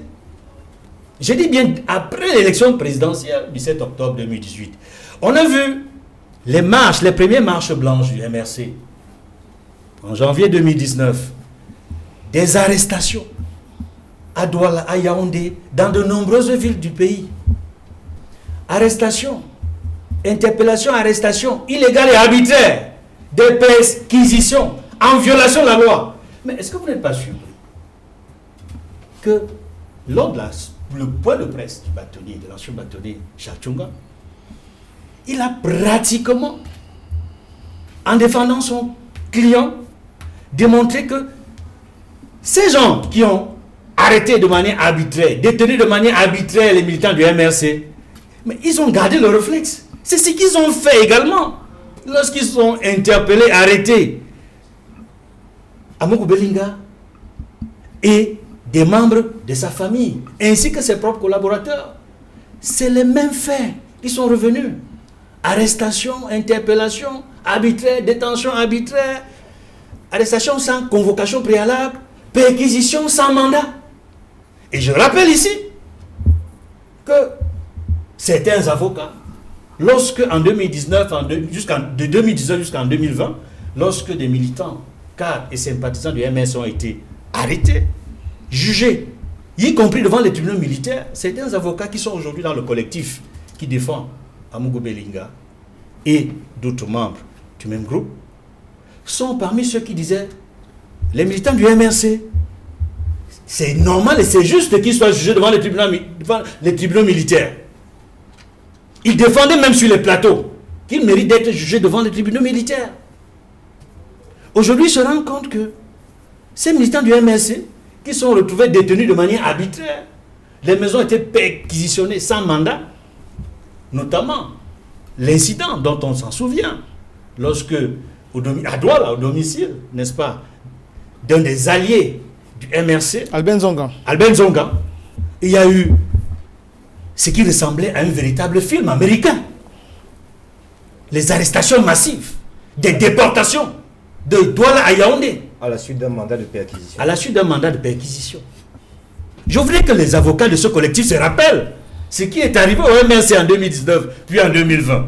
Je disais donc que, voilà, après ces marches blanches, les premières en 2019, ensuite les 2020, on a vu comment de manière systématique, des militants, cadres de ce parti, sympathisants ont été systématiquement arrêtés alors qu'ils marchaient de manière pacifique. Et la loi, une des lois, 19 décembre 1990, notamment celle qui est relative aux manifestations publiques, dit que lorsque la manifestation est illégale, le maximum de la peine, c'est 6 mois. Mais malheureusement, ou alors bizarrement, on constate que la plupart de ces militants, quand ils ont même été jugés devant les tribunaux civils, ils ont été condamnés à plus de 6 mois, 1 an, 2 ans, parfois davantage. Et aujourd'hui, le plus grave, c'est que beaucoup se retrouvent devant les tribunaux militaires où ils ont été condamnés, pour les uns, à 5 ans, voire 7 ans de prison, notamment Bibou Nissa, M. Fogué, 7 ans de prison. Et je dois rappeler ici que parmi eux, il y en a qui n'ont même pas marché. Bibou Nissa Kefogué. Oui, Bibou Nissa Kefogué. On les a pris chez eux. Et qui sont ceux qui sont allés les prendre chez eux? Ce sont les éléments de la DGRE qui sont aujourd'hui impliqués dans cette affaire d'assassinat. Alors, c'est encore eux. Je vais vous relancer. C'est le même. Je vais vous relancer. C'est pour cela que je parle d'un scénario organisé. Je vais vous relancer. Museler. Ceux qui ont très vite compris, et je rappelle, s'il te plaît, avant de me... parce que je pourrais perdre le fil de mes idées. C'est justement parce que j'ai l'impression que vous risquez de perdre que je veux vous relancer. Parce que dénonçaient ces militants qui ont été arrêtés, jugés devant les tribunaux militaires? La fin de la guerre dans le nord-ouest et sud-ouest. L'audit dans les chantiers de la CAD. Un système électoral consensuel. Et plus tard, l'audit de la gestion du Covid. Et vous savez que la plupart de ces membres-là, de ce groupe mafieux, que l'on retrouve dans un camp comme dans un autre, parce que là, je dois le dire ici, dans un camp comme dans un autre, de ceux qui luttent pour la succession au pouvoir, puisqu'ils se sont organisés pour ça depuis 2018, dès lors qu'ils se sont rendus compte que le moment est venu de s'emparer du pouvoir. Parce qu'il s'agit de ça, s'emparer du pouvoir. Et c'est ce que Messanga Nyamding a toujours appelé le coup d'état scientifique. Il a dit, il a parlé, il a démontré, personne ne l'a pris au sérieux. Professeur Messanga Nyamding, c'est ça le coup d'état scientifique. Ils ont organisé, ils ont infiltré la DGE, ils ont infiltré au niveau les plus élevés les services secrets. Et souvenez-vous de quand datent les hautes instructions? Quand est-ce qu'elles lui ont été attribuées? Janvier ou février 2019. Et c'est depuis ça, 3 ans, 4 ans aujourd'hui, que nous vivons ce que nous vivons. C'est-à-dire que M. le Président de la République a donné le couteau, qui est en train de se retourner contre lui-même. Lui-même a donné le couteau. Qui ne le tire pas, il va voir.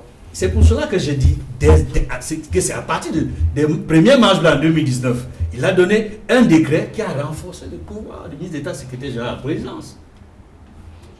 Et ensuite, on a vu, comme par hasard, Vous connaissez les chefs d'inculpation devant le tribunal militaire des militants du MRC? Rébellion, insurrection, révolution. Mais c'est pour les terres à jamais. Parce qu'ils ont vu trop tôt ce qu'ils ont appelé le gré à gré, qui se prépare, et pour lequel ils avaient infiltré tous les services, comme je l'ai dit tantôt. Parce que la finalité, c'est de dire à M. Paul Biya, mais votre temps est passé. Laissez-nous gouverner ce pays, de gré ou de force.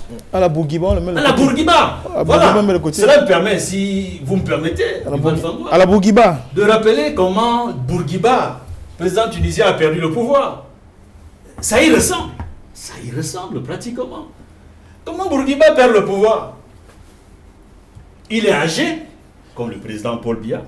Et Ben Ali. Non, il faut dire très âgé. Très âgé. Oui. Il est très âgé. Parce que moi-même, je suis âgé. Lui, il est très âgé. Il est très âgé. Il ne contrôle pratiquement plus rien. Ce sont ses collaborateurs qui le conduisent ici et là. Il a un de ses collaborateurs très intelligent, fin tacticien, stratège, qui maîtrise tous les services, qui s'appelle Ben Ali. Et c'est un homme de confiance, un proche collaborateur du président Bourguiba, depuis qu'ils travaillent ensemble. Donc quand Ben Ali le voit pour dire on fait ceci, il suit. Il ne réfléchit même pas parce qu'il a confiance à Ben Ali. Mais vous savez ce que Ben Ali lui a fait? Qu'est-ce qui s'est passé, Edmond Kamga? Ben Ali, À l'insu de son plein gré, on l'a emmené dans une villa du côté de Monastir et on l'a mis là-bas. donc ce Et qui s'est passé... Il continue à croire Non, qu'il lui, était il pensait président. que oui, vous en parce prie. que puisqu'il voyait les militaires passer de temps en temps, quand il dit allez me chercher ceci, on va, il pensait qu'il était toujours alors qu'il était. Il croyait qu'il était tout Voilà, président. voilà. Il y avait Mais vous tout le, il y croyez- avait le décorum. Alors qu'il avait été Même écarté de du temps en pouvoir, temps, même on lui a amené subtilement. un studio mobile. Il semblait s'adresser aux Tunisiens, mais il était seul dans son film. Donc vous voulez dire qu'on est dans pratiquement le Ah, même scénario? c'est à monsieur Paul Biya de voir. Il a également anticipé. Il a Edmond Kamga, anticipé. ce qu'il a en train d'expliquer, c'est Je que confirme ce qu'il de dit. toute évidence, les gens seraient en train de retirer subtilement le pouvoir au président de la République Oui. sans qu'ils ne s'en rendent compte. Sauf qu'ici, Oui, tout à Monastir fait, s'appelle tout à fait. Vomeka. Tout à fait. Monastir là-bas, ici c'est Oui, Vomeka. oui. On a fait partie du palais pour une nouvelle villa où on lui a fait croire que là-bas vous aurez des médecins, des gens qui vont mieux s'occuper de vous. Il y avait toujours un fragment, un segment de la sécurité présidentielle à côté de lui. Il avait l'impression qu'il continuait à gouverner le pays. Mais Alors qu'il avait perdu le pouvoir. Alors qu'il avait déjà perdu le pouvoir. Jusqu'à ce que Ben Ali organise ce qu'on appelait le coup d'État constitutionnel. Pour démontrer l'invalidité. Les médecins ont certifié. Les médecins ont certifié l'invalidité du président et c'est comme cela que Ben Ali prend le pouvoir. Ah, et quand on parlait d'invalidité, justement, je me rappelle que dans la constitution du Cameroun, il y a 3 conditions pour la vacance. Il y a le décès, il y a la démission et il y a l'empêchement L'empêchement définitif. définitif. Moustapha Ngwana, bon, au-delà de cette anecdote sur Bourguiba. Qu'il ne faut pas simplement retenir comme étant une anecdote, c'est une hypothèse et pas qu'une hypothèse.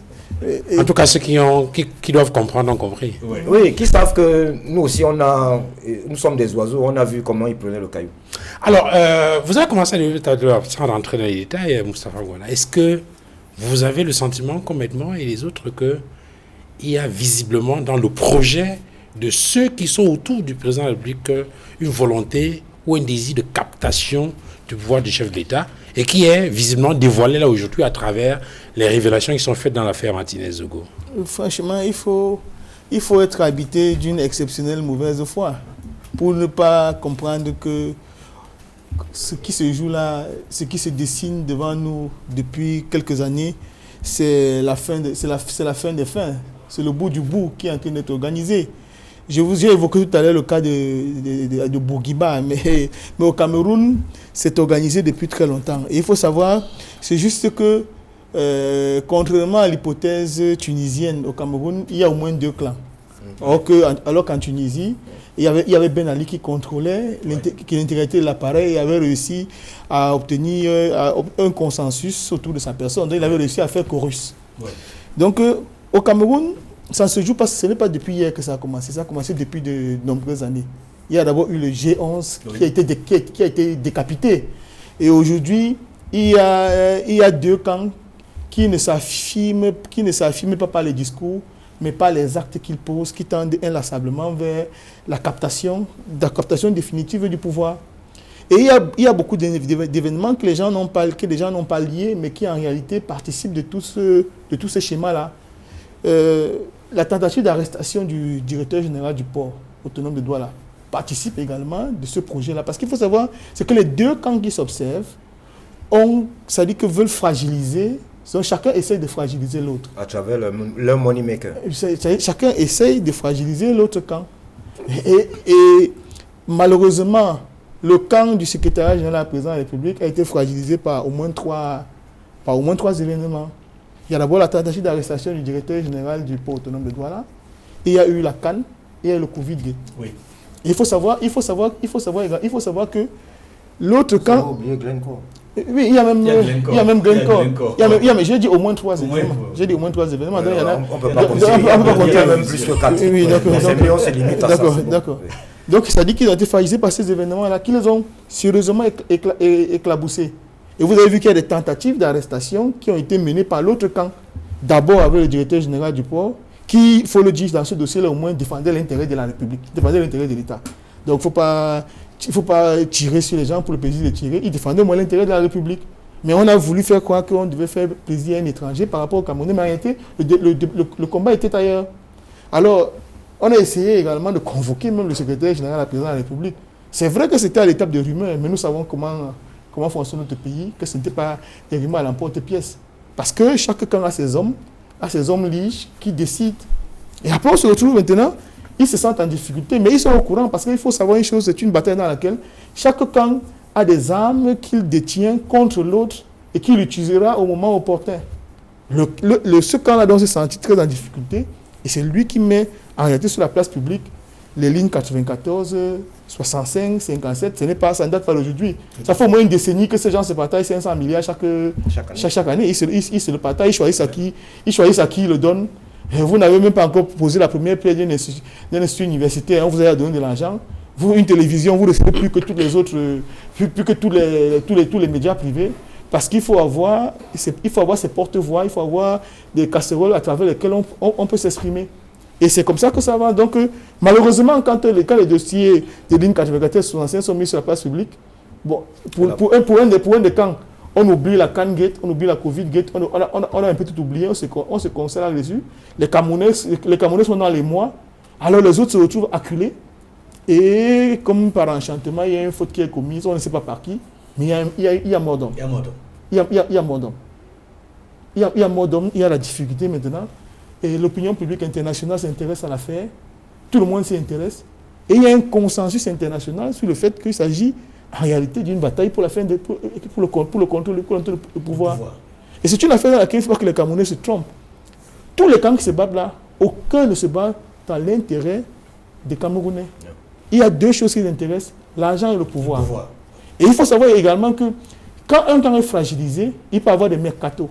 Donc ça dit que si on fragilise, puisqu'ils ne sont pas dans un camp parce que c'est une question d'honneur, de dignité qui les lie, non. Ce sont des prostituées. C'est une question pure, c'est une question de purement d'intérêt économique, financier et de pouvoir. Donc ça dit que si... Et ce mercato viserait justement à recruter. Naturellement, puisque le pouvoir nous intéresse, si vous êtes le patron de notre camp, nous rendons compte qu'on broie les armes de notre camp et que vous ne réagissez pas, on ne se sent plus en sécurité avec vous. On va grossir les rangs de l'autre camp et en le faisant, le pouvoir... Et peut-être pour rester dans le lexique footballistique, à côté du mercato, il y aura peut-être plus tard des remontadas. C'est-à-dire que lorsqu'on a le sentiment à un moment donné que c'est tel gang qui est en pole position et qui mène au score, il peut arriver qu'on voit qu'il y a une sorte de remontada. Et visiblement, à la fin, il y a une sorte d'équilibre de la terreur. Il peut avoir équilibre de la terreur, mais tout cela participe à quoi? Ça participe à la volonté de pouvoir capter définitivement le pouvoir. Et en plus, le président de la République a posé des actes qui, malheureusement, dans l'opinion, s'analyse comme l'adoubement d'un camp au détriment de l'autre. Parce que vous voyez, quand on vous dit des autres instructions, parce qu'en réalité, au Cameroun, il y a un Premier ministre. Il y a un Premier ministre au Cameroun. Oui. Et je crois que la Constitution, je crois son article 10, et du met les personnes qui peuvent bénéficier de la délégation de pouvoir. Et au titre de ces personnes figure au frontispice le Premier ministre, d'abord le Premier ministre. Et il ne faut pas oublier que le secrétaire général de la présidence de la République, c'est un secrétaire, ce n'est pas approuvant par un membre du gouvernement. C'est un secrétaire. Alors ça dit que s'il était fragile au moment, on l'a davantage adoubé. On lui a donné les armes en réalité pour... Déjà, le nommant ministre d'État. Et étendre davantage ces tentacules. Et vous voyez que le président de la République est de plus en plus absent. C'est pourquoi vous voyez, ça dit qu'il y a une espèce de dysfonctionnement gouvernemental. Parce que vous voyez, le secrétaire général de la République, conscient le secrétaire général de la présidence, conscient de ce qu'il ne veut pas donner un ordre au Premier ministre, chaque fois qu'il veut parler au Premier ministère, il écrit au secrétaire général du Premier ministre. Mais quelle est cette façon de fonctionner là? En réalité, le président de la République devrait s'adresser à son Premier ministre maintenant, qui exécute les ordres qu'il lui a communiqués. Maintenant, ça dit qu'on trouve des parades pour pouvoir contourner cette situation-là. Le Premier ministre fait les enterrements. Le Premier ministre aujourd'hui, il est aujourd'hui une espèce, je n'ai pas désobligeant, mais quand on le constate, une espèce de faire-valoir. Et il faut donc pas être surpris qu'aujourd'hui, de guerre lasse, que les rumeurs soient en train de courir sur une possible volonté pour ce dernier de partir du gouvernement, puisque vous voyez, tout à l'heure peut-être on en parlera, la médiation canadienne aujourd'hui qui a voté, il se dit qu'il était un grand artisan de l'affaire pour qu'on puisse sortir de ce carcan dans lequel le Cameroun se retrouve aujourd'hui. Donc, il ne faut pas s'y perdre. Je ne pense pas que tous les analystes nationaux comme internationaux peuvent à ce point se tromper sur le fait qu'en réalité, le pouvoir est désormais entre des mains obscures qui n'attendent que l'instant final pour pouvoir le mettre en exécution. Et il ne faut pas oublier que même la direction de la sécurité présidentielle est un peu écornée par les affaires des lignes 94 et 65. Or, c'est un des carrés les plus proches du président de la République. Le dernier. C'est le dernier carré proche du président de la République. La DGRE, c'est déjà le cas. Les trois autres digues ont été rompus. Et vous voyez que les autres digues ont été rompus, puisque les gens font de ce qu'ils veulent de la gendarmerie, de la police, du BI, tout ça. Les gens en font ce qu'ils veulent.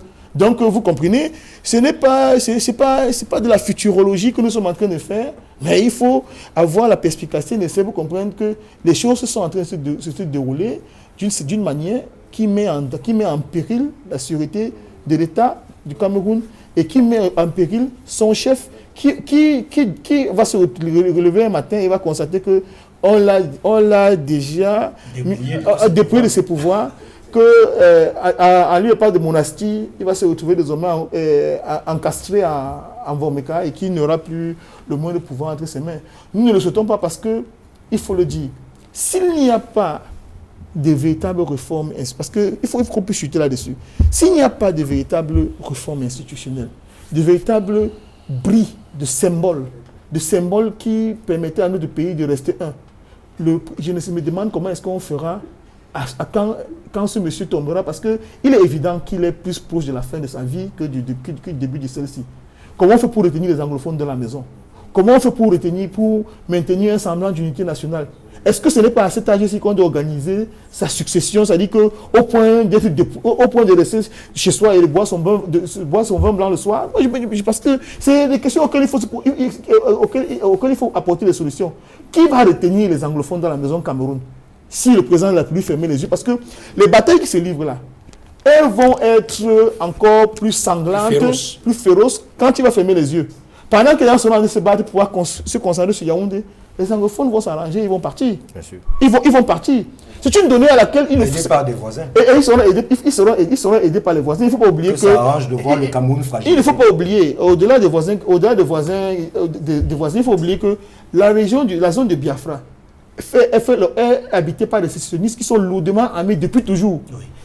Il n'y aura aucune gêne à aider les anglophones à se défaire du Cameroun, à mettre en perspective leur irrédentisme pour que demain, ça puisse servir de base arrière, c'est-à-dire une espèce de retour d'ascenseur.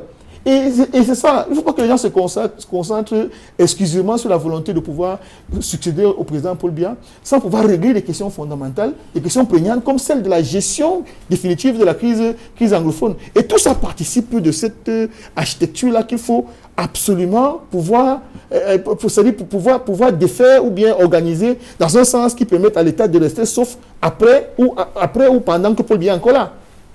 Et vous m'offrez une excellente transition, maître, pour évoquer justement la crise anglophone. Mais je voudrais quand même, avant cela, solliciter l'avis de Patrick Rifoué sur cette question qui, de toute évidence, est importante. Patrick Rifoué, lorsqu'on regarde la situation aujourd'hui, il y a, j'ai failli dire un match, pour rester dans le lexique de football développé par maître, entre deux camps. Et de temps en temps, on observe qu'il y a un camp qui mène, et puis un autre camp qui essaie de faire la remontada. Entre-temps, on se pose la question de savoir s'il y a un arbitre et surtout s'il y a la VAR pour valider les différents buts qui sont marqués par un camp ou par l'autre. Là, vraiment, vous êtes en train de mettre Patrick en problème. Il doit dire s'il y a la VAR. Vous ne voulez pas qu'il rentre chez lui ou bien? Et on se demande donc, est-ce que le président de la République aujourd'hui, dans l'état actuel des choses, peut réagir, surtout que dans les développements qui ont été faits par les uns et les autres, il serait dans une situation... Charles, tu permets que je réponde à la question qui m'a été posée par Tout à fait. Je n'ai pas encore fait poser la question. Donc je disais qu'il y a dans cette situation-là, il y a un Premier ministre qui a été réduit à inaugurer les chrysanthèmes, et puis il y a un chef d'État qui est en train d'être bourguibaisé. Est-ce que dans ce schéma aujourd'hui, vous trouvez des issues qui puissent permettre au peuple camerounais de savoir qu'il y a une justice au Cameroun et que cette justice peut être rendue à Martinez Zogo? Bien, je crois qu'il y a beaucoup de choses qui ont été dites et avant de répondre à votre question, je vous permettrai que je revienne sur ces éléments. Le premier élément, c'est la notion de crime d'État qui a été évoquée par Charles Ndikam. Je pense que nous ne sommes pas vraiment dans le cas d'un crime d'État. Certes, ce sont des agents de notre principal service d'intelligence qui sont suspectés pour le moment, je ne dis pas qu'ils ont commis, qui sont suspectés d'avoir participé à la commission de cet assassinat, mais on est dans le cadre d'un dévoiement de leur mission. Et c'est pour ça que je vous permettrai que je revienne là-dessus. La théorie des actes détachables. Non, ça rentre... La théorie des actes détachables, c'est ça. Mais désolé, vous avez bien compris, c'est le principe. Ça n'a rien à voir, ils n'étaient pas dans l'exercice de leur mission. C'est un dévoiement qu'il faut condamner avec la dernière énergie. Et c'est pour ça que je dis, il faut bien faire attention aux déclarations qui ont été faites par l'un des avocats, parce que moi, j'ai tendance, il faut peut-être mettre ça en lien avec le commerce illicite qui était déjà entretenu entre des personnes privées et ces agents-là, dans un cadre qui n'est absolument pas officiel. Ça dit que ce service a été vérolé. Et je crois que je l'ai déjà indiqué, il faut identifier jusqu'à quel point ce service a été vérolé pour que ça ne se reproduise plus. Parce qu'il ne s'agit pas simplement de l'assassinat de Martinez. Notre service d'intelligence a pour rôle d'identifier les menaces qui pèsent sur notre sécurité, sur la sécurité des institutions et sur celle du président de la République. Donc, si des intérêts privés peuvent déjà accéder à ce service-là, ça signifie que votre sécurité à vous et à moi n'est plus garantie. C'est ce que ça signifie. Et ça signifie de facto que la sécurité des institutions et celle même du président est compromise. C'est quelque chose de suffisamment grave pour pouvoir revenir là-dessus. Donc, non, ce n'est pas un crime d'État, il y a un dévoiement qui n'est pas acceptable du tout. Et il faut qu'au terme de la commission d'enquête, que des mesures correctives soient prises. Je suppose que le président de la République procédera à la réforme de cette institution de toute évidence, parce que les éléments que nous avons indiquent que... Je me mets à la place de Mme Zogo, de ses parents, de ses enfants. Comment vous avez appelé ça? Séparation de quoi, eux, ils n'entendront pas ça. L'acte détachable, ils n'entendront pas ça. Donc c'est pour ça que j'ai préconisé tout à l'heure qu'on les prenne déjà en charge. C'est le minimum. Non, ça c'est un autre sujet. Ça c'est un autre sujet. Et ils ne vont pas détacher. C'est un autre sujet et je pense que c'est à l'appréciation des services de l'État. Notamment, ça devrait passer par le ministère des Affaires sociales s'il faut effectivement, dans le cadre de... C'est encore un autre environnement que vous organisez. Non, ça doit être pris là-haut. Ceux-là ne sont incapables de quoi que ce soit. L'État fonctionne en suivant un certain nombre de procédures. S'il faut les prendre en charge, le ministère qui est... Celle qui a été incapable d'aller rendre visite à la veuve aux enfants. Ça, c'est un autre... Le deuxième axe de votre analyse, c'est quoi? La deuxième chose sur laquelle je voulais revenir, foutaise. Bon, il faut évitons de faire les amalgames entre la détention et la condamnation des militants du MRC et l'enquête qui a couru dans le cadre de l'assassinat tragique de Martinez Zogo.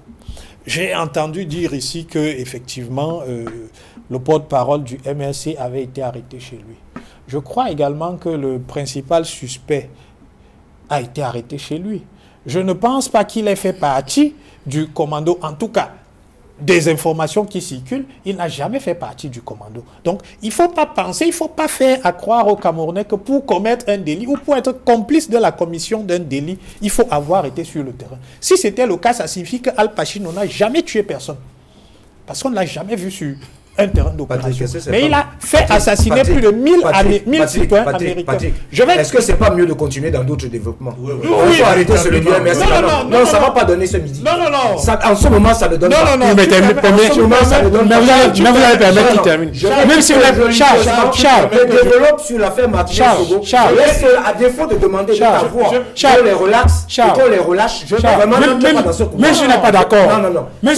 Ce serait indécent. Même si je n'ai pas d'accord. Même s'il n'est pas d'accord, vous allez permettre qu'il termine. Permettez que je développe. Finissez. Et pour finir sur ce point-là, parce que j'ai d'autres points que je vous permettrai que je développe, pour finir sur ce point-là, il me semble, en tout cas moi, j'ai encore de la mémoire, et je me souviens de la déclaration du président du MRC qui a dit que la déclaration qu'il est en train de faire vaut appel à des marches pour faire partie le président et qu'il n'y aurait pas besoin de déclarations ultérieures. J'ai la vidéo dans mon téléphone.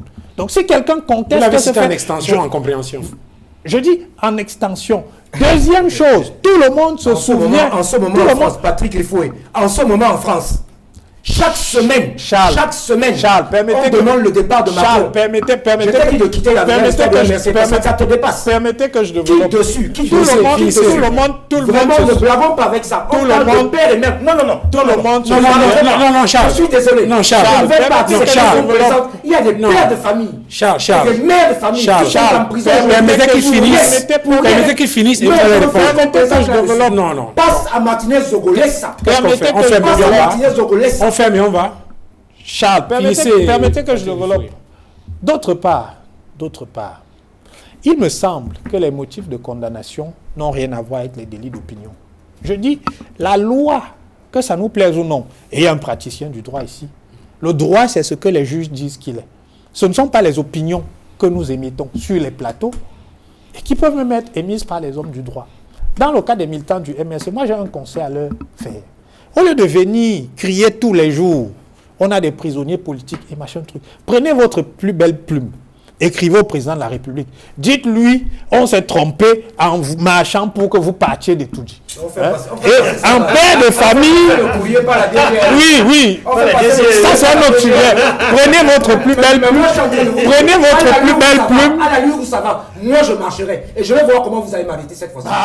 Non, je suis en train de le déclarer, moi, Njikam, je marcherai. Et si j'ai des camarades, on le fera. Parce que si vous êtes capable de nous arrêter, mais pas capable d'arrêter les bandits et les voyous, prenez votre plus belle plume, écrivez au président de la République, que vous passiez à autre chose. Duval, il y a une précision. Marcher pour le faire partie. Patrick, il y a une précision. Maintenant, tu as la parole, Patrick. Patrick, tu as la parole, mais il y a quelque chose que je dois dire qu'il faut rétablir. Dans le cas de Bibou Neksak, les actes préparatoires n'avaient même pas encore été posés pour qu'on puisse même parler de tentatives. Mais dans le cas de Amougou Belling arrêté chez lui, l'infraction est déjà consommée. Il s'agit de deux hypothèses diamétralement opposées pour il est dénoncé. Ok. Vous comprenez? Donc, on peut bien arrêter, on a arrêté les gens chez eux, mais dans des circonstances différentes. Patrick, je Il ne faut pas que je sorte un autre élément. Il ne faut pas que je sorte un élément là qui va encore sortir. Non, je suis en train de dire que. Je dis, parce que je peux répondre à votre allégation. Bibou Nissak a informé. Je peux y répondre. Jamais eu à partir avec la justice. Je peux y répondre. Charles ne sera pas content. Patrick, Charles, permettez qu'il fasse une précision et puis on continue. Je ne suis pas sûr que depuis 5 minutes, on nous écoute. Parce que tout le monde parle en même temps. J'ai la parole. Non, permettez. Je fais deux précisions. La première précision, c'est que je vous en prie, lorsque quelqu'un a la parole, vous permettez que Vous avez vu, Edmond, il écoute sagement, assidûment, il prend des notes et après il va réagir. Donc je pense qu'il vaut mieux... la sagesse de ne pas évoquer les choses qui Vous fâchent. permettez? Donc il vaut mieux qu'il reste dans Vous sa permettez, sagesse. Charles. C'est Charles, c'est moi qui prends la parole. Sauf si vous voulez aussi m'empêcher de parler. Donc on va permettre à tout le monde de prendre la parole et de dire ce qu'il a à dire. Et plus vous coupez Patrick, plus il reste à l'antenne. Après, on va avoir le sentiment qu'il a parlé pendant 30 minutes parce que vous ne permettez pas de terminer. Donc, je vous en Alors prie. que Charles est en train de me chahuter. Ouais, permettez que je finisse, non, Patrick. Donc, chacun va parler à son tour, s'il vous plaît, pour qu'on écoute. Sinon, les gens risquent de ne pas... Ils vont avoir l'impression que, au lieu de s'agir au fur et à mesure que l'émission s'achève, Ils sont aboutis. on est plutôt en train de... Alors, la précision faite, Patrick, vous terminez sur le dernier volet et puis on avance. Dernier point, mais très rapidement avant de répondre. Toujours sur le MRC? Non, ça n'a rien à voir avec c'est le tant MRC. mieux. Là, c'est un propos qui a été tenu par Maître Ngouana. Non, on ne peut pas prétendre, quand on connaît un peu la manière dont fonctionnent nos forces de défense et de sécurité, on ne peut pas se permettre d'affirmer que tout le monde peut faire ce qu'il veut de la police et de la gendarmerie. C'est le propos de quelqu'un qui ne sait pas vraiment comment fonctionnent ces services-là. J'ai la chance pour des raisons particulières d'être très proche de ces services. Je sais un peu comment ça fonctionne. Les choses sont un peu plus complexes que ça, maître. Maintenant, pour en venir à votre question. Oui, sur la question, parce que j'ai entendu tout à l'heure quand il développait, vous avez dit c'est une hypothèse qui est prenable. Sur cette tentative de captation du pouvoir c'était une hypothèse et de retrait subtil du pouvoir. Non, c'est pas sur ce développement que j'ai parlé d'hypothèse probable. J'ai parlé d'hypothèse probable lorsque Charles indiquait que cette collusion, Que le président pouvait être cette victime, collusion pouvait être une menace à la sécurité du chef de l'État. Et j'ai dit que c'est une hypothèse qu'on ne peut pas exclure en l'État. Maintenant, il appartient aux enquêteurs de creuser davantage pour nous dire jusqu'où cette collusion, qui est aujourd'hui avérée, parce que je m'en tiens aux déclarations de l'avocat du principal suspect, cette collusion est avérée. Maintenant, bon, moi, je suis très prudent pour deux choses. La première, c'est que depuis que cette affaire est sur la place publique et qu'il y a la bataille d'opinion par laquelle vous m'avez interrogé pour entrer, on se rend compte qu'il y a une entreprise de décrédibilisation du travail de la commission. Et cette entreprise de décrédibilisation du travail de la commission passe par quoi? Par une pseudo-bataille entre des camps. Je dis qu'il allait le voir, non? Je ne sais pas. Il n'allait pas répondre à la question. Maître, est-ce que vous permettez? Maître, je suis en train... Mais je suis... Il ne va pas répondre à la question. Il n'a pas fini. Maître, Je n'ai pas nié l'existence des camps. Non, il va répondre. Je n'ai même pas encore achevé mon introduction. Mais je fais la futurologie. Je fais la futurologie. Je dis qu'il ne va même pas reconnaître l'existence des camps. Maître, Allez-y. on parle des camps dans un cas précis. Et je fais mon développement dans ce cadre-là. Et ce que je dis est simple. Et je crois que je suis constant là-dessus. J'indique que ceux qui ont commencé à agiter ce chiffon rouge cherchent une chose, à décrédibiliser la commission d'enquête. Parce que l'idée derrière, c'est quoi? C'est de prétendre que la commission d'enquête serait pilotée par un camp. Et donc, le principe, c'est que à la fin, si on a un coupable qui ne nous arrange pas, on va rejeter les résultats. Il faut faire attention. Il faut faire attention à ça. Oh, c'est une idée qui est instillée dans l'espace public depuis. C'est un poison qui n'est pas acceptable. On a même présumé que ce n'est pas le chef de l'État qui avait mis sur pied la commission. Donc, il faut bien voir ce jeu-là. Moi, je fais attention à ça. Non, on ne peut pas nous parler de quand il y a un Camerounais qui a été assassiné de manière inacceptable. Et nous ne l'acceptons pas. Personne n'accepte ça. Il y a une clameur publique. À la suite de cette clameur publique, le chef de l'État a dit « Je veux voir clair là-dessus ». Et il a mis sur pied une commission mixte. Moi, je fais confiance aux institutions de la République et je ne doute pas qu'elles mèneront ces investigations jusqu'au bout et que nous aurons des résultats. D'autre part, je crois que le président de la République a toujours été constant là-dessus parce que ceux qui parlent de camp dans le cadre de la succession, puisque c'est de ça qu'il s'agit, ça c'est le deuxième volet. D'autre part, ceux qui parlent de camp dans le cadre de la succession, on a interrogé le président de la République plusieurs fois là-dessus. Et il me semble que sa réponse a toujours été constante. Il y a des mécanismes constitutionnels et le moment venu, les mécanismes constitutionnels joueront. Le président de la République, sa parole est une parole rare. Et peut-être qu'on me prouvera le contraire ici, mais on l'a difficilement pris en défaut sur des propos qu'il a tenus. Plusieurs fois, on l'a interrogé là-dessus. À part la canne. Charles, elle s'est tenue le jour dit. Oui, elle s'est tenue. Non, le jour mais elle s'est tenue le jour. Elle s'est tenue le jour. Les enfants sont devant la télé. Elle s'est pas tenue. Elle s'est tenue le jour dit, mais pas en 2019. Les téléspectateurs. C'est en janvier 2022 et non en 2019. Elle a dit le jour dit, mais pas la même année. Je ne sais pas. En tout cas, je ne suis pas en train de dire que le jour dit, mais pas la même année. Pourquoi vous voulez me faire croire que je n'ai pas? Merci. Elle s'est tenue le jour dit. Le jour dit, mais pas la même année. Oui, c'est bien compris. Donc, je crois que nous devons faire confiance aux mécanismes constitutionnels. Okay. Effectivement, le président a un âge respectable. Oui. Il peut disparaître aujourd'hui, Vénérable. mais vous et moi également pouvons disparaître demain ou après-demain. Même si ça survenait, la Constitution a prévu la manière dont la dévolution du pouvoir se déroulera au Cameroun et je crois que ces mécanismes constitutionnels fonctionneront. Donc, s'il y a des cas, eh bien que chacun se prépare à se faire investir par une formation Donc, politique. pour vous, le scénario à la Bourguiba est improbable. Non. Le scénario à la Bourguiba, nous sommes dans les années, je crois c'est 87. On est au parti unique. Nous ne sommes plus au parti unique au Cameroun. Donc ça ne va pas se jouer au sein du RDPC pour prétendre que celui qui remporterait même la primaire au sein du RDPC serait de facto président. Mais la bataille s'est faite entre vous. Hein. Oui, mais dans ce cas, il faudrait déjà que vous fassiez investir par Très le bien. RDPC. Alors, Charles, on sort Et de ce je sujet. n'ai pas le sentiment que ce sera à coup de trafic d'influence que vous aurez les voix des militants du RDPC. Donc, de toutes les façons, vous pouvez même être investi par le RDPC. Il faut encore que la majorité des Camerounais vous accorde leur suffrage. C'est le principe. Alors, Charles Dikam, sur la question de la guerre du Nozo, évoquée tout à l'heure par Maître Moustapha Ngwana, le sentiment qu'on peut avoir justement, c'est que s'il y a un certain nombre de choses qui n'est pas clarifiées, il y a des risques que cette guerre s'enlise. Et dans le schéma qu'il a développé tout à l'heure, dans ce brouhaha, dans cet imbroglio, les régions du nord-ouest et du sud-ouest pourront sortir de la République et ce sera une immense perte pour notre pays, d'où la nécessité de faire attention à cette crise-là et d'apporter des mesures concrètes et précises. On a appris cette semaine qu'il y a 5 employés de la CDC qui ont été tués. Il y a eu une quarantaine de blessés également dans cette affaire-là. La CDC, c'est quand même un des symboles forts, n'est-ce pas, de la puissance économique de notre pays, même si depuis le début de la crise, elle a pris du plomb dans l'aile.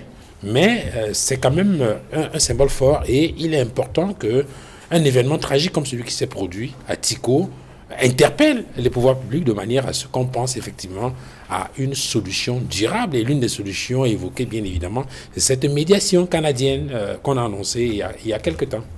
Oui, je vais juste en 3 secondes dire que Ben Ali était encore en pleine possession de ses moyens. Et c'est pour ça qu'il a pu avoir le consensus autour de lui. Maintenant, numéro 2 et numéro 3 d'ici, vous voyez dans quel état ils sont. Donc c'est là où je questionne les institutions auxquelles vous faites allusion.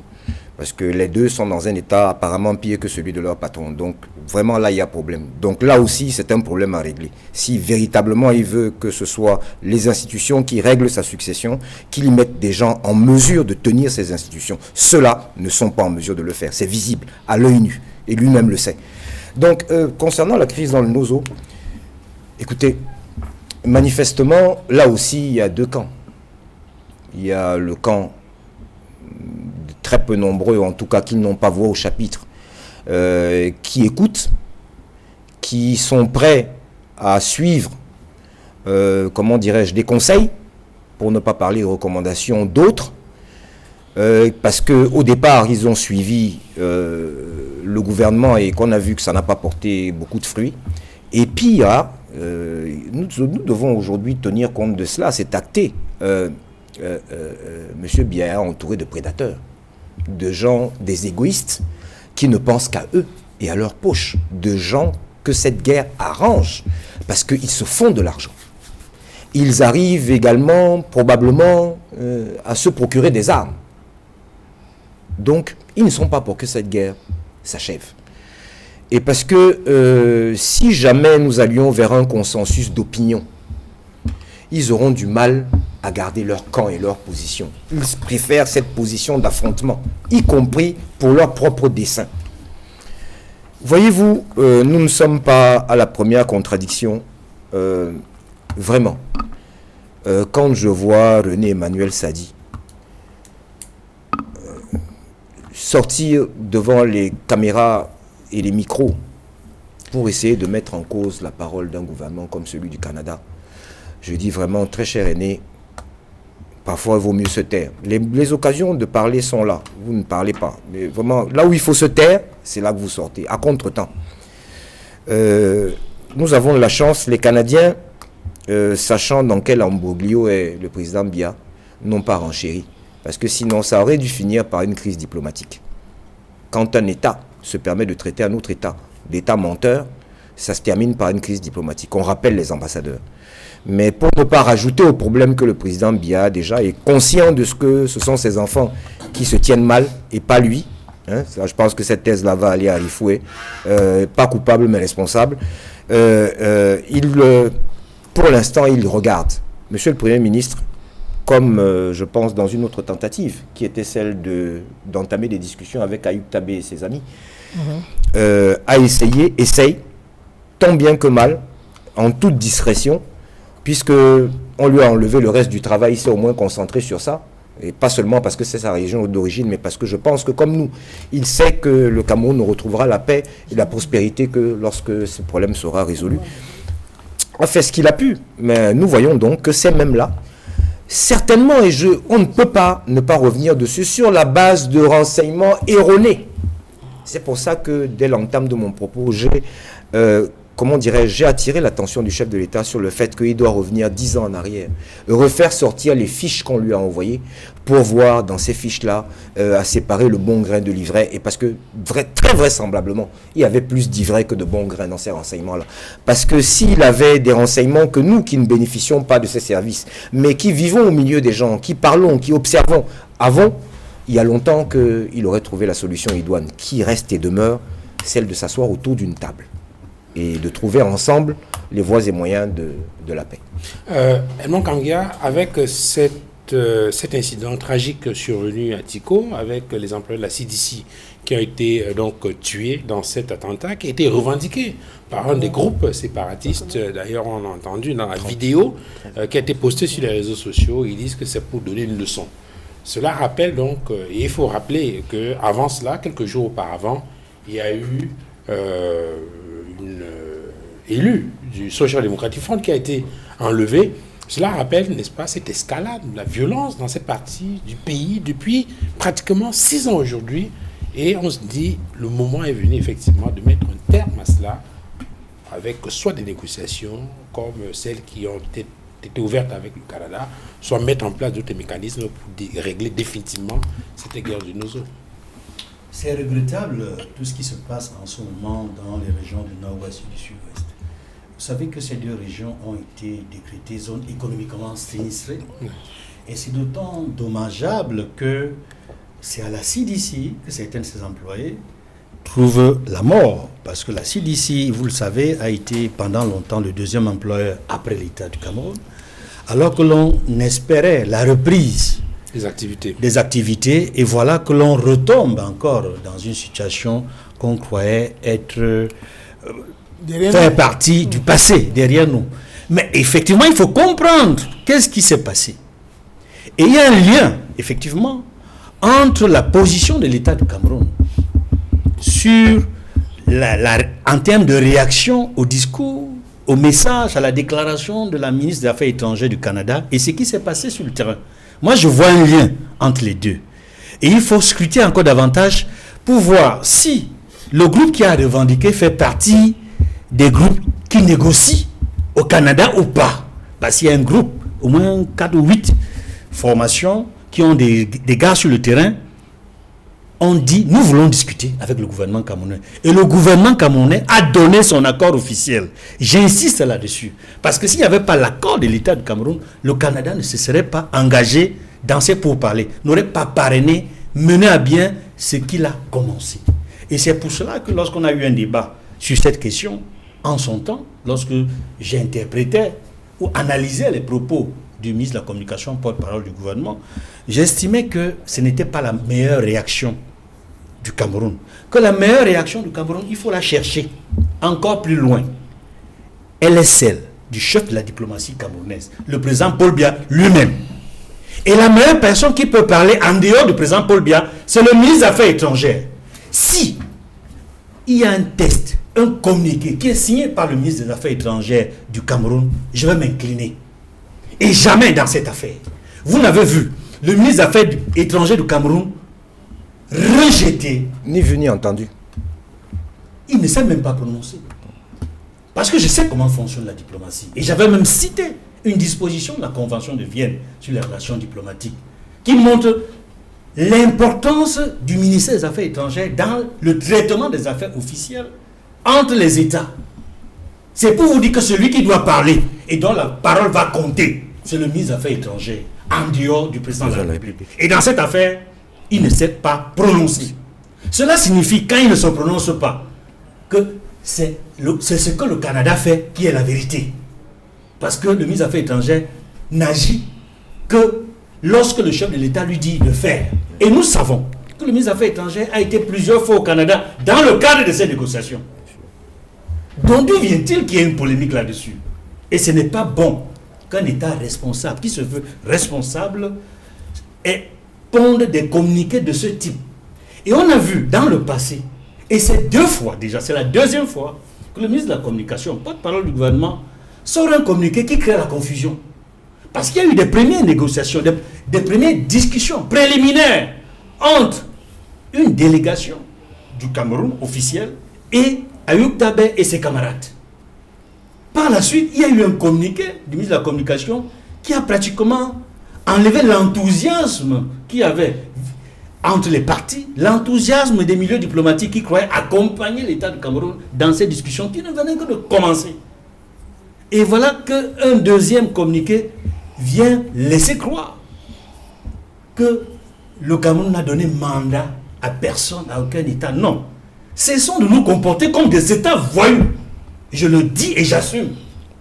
Parce qu'il n'est pas bon que lorsque l'on recherche la paix de manière durable dans un pays, et que lorsque le président de la République de ce pays se proclame devant la tribune des Nations Unies comme le mendiant de la paix, que les ministres de son gouvernement tiennent des propos qui vont à l'encontre de sa volonté.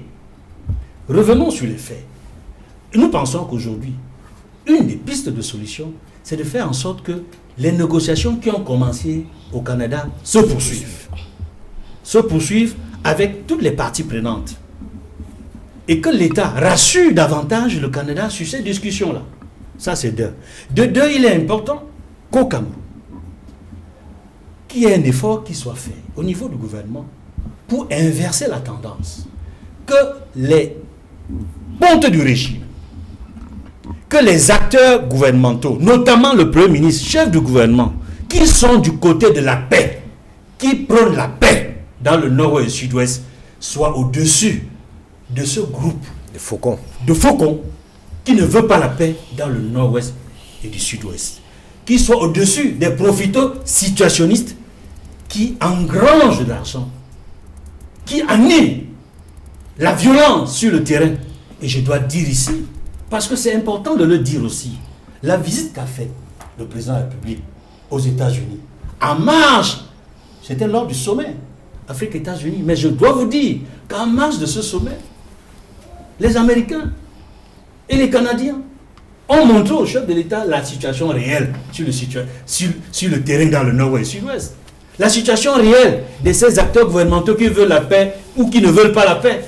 Le chef de l'État est au courant de tout. Donc aujourd'hui, il est en mesure de taire les faucons. Aujourd'hui, il est en mesure de mettre à l'avant ceux qui veulent la paix et de faire en sorte que ce dialogue inclusif aille de l'avant. Maître Moustapha Ngouana, est-ce que vous voyez un lien entre cet attentat dans cette partie du pays, ce drame, hein? On a parlé de 5 employés de la sécurité. Est-ce que vous faites un lien entre cet événement tragique et la récente actualité autour de la médiation canadienne? Même le kidnapping de Il faut, la députée. il faut bien se dire que l'attitude du gouvernement relativement à la médiation canadienne est de nature à cristalliser davantage les rancunes et d'exacerber même les positions des uns et des autres, en tout cas particulièrement du côté des sécessionnistes amazoniens. Il faut bien le croire, parce que je crois qu'il y a eu chez eux, c'est-à-dire que du côté des différents camps sécessionnistes, une véritable volonté d'initier un dialogue. Et je crois que ce n'est pas la première fois que cela se manifeste. Il y a déjà eu une précédente qui a été initiée ici, là. Et il y a eu une précédente suisse, il y a une autre qui a été initiée localement avec Ayoub Tabé qu'on avait approché. Et je pense que c'était de nature à pouvoir rasséréner les uns et les autres sur la volonté de pouvoir trouver une solution pacifique à la crise qui a cours aujourd'hui dans les régions du nord-ouest et du sud-ouest.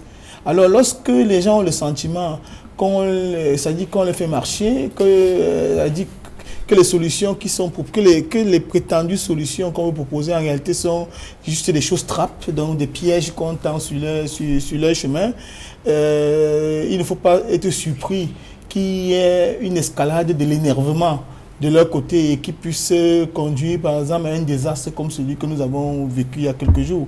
Et je ne le dis pas pour vouloir légitimer la violence. On ne légitime pas la violence, mais on essaye de comprendre, parce que la logique de ceux qui sont en face de la République et qui s'opposent avec nous, et qui s'opposent à la République de manière véhémente, on a la faiblesse de penser que l'attitude du gouvernement relativement à toutes ces différentes médiations qui ont été initiées peut légitimement entraîner chez ceux-là, s'ils avaient la volonté réelle de mettre un terme à la crise par les négociations, de pouvoir s'exacerber, de pouvoir escalader dans la violence. Et malheureusement, on expose la vie des citoyens pour une crise qui n'aurait pas duré 1 ou 2 semaines si on avait proposé des solutions idoines et non des cosmétiques comme le grand dialogue national qu'on a eu il y a je crois 3 ans.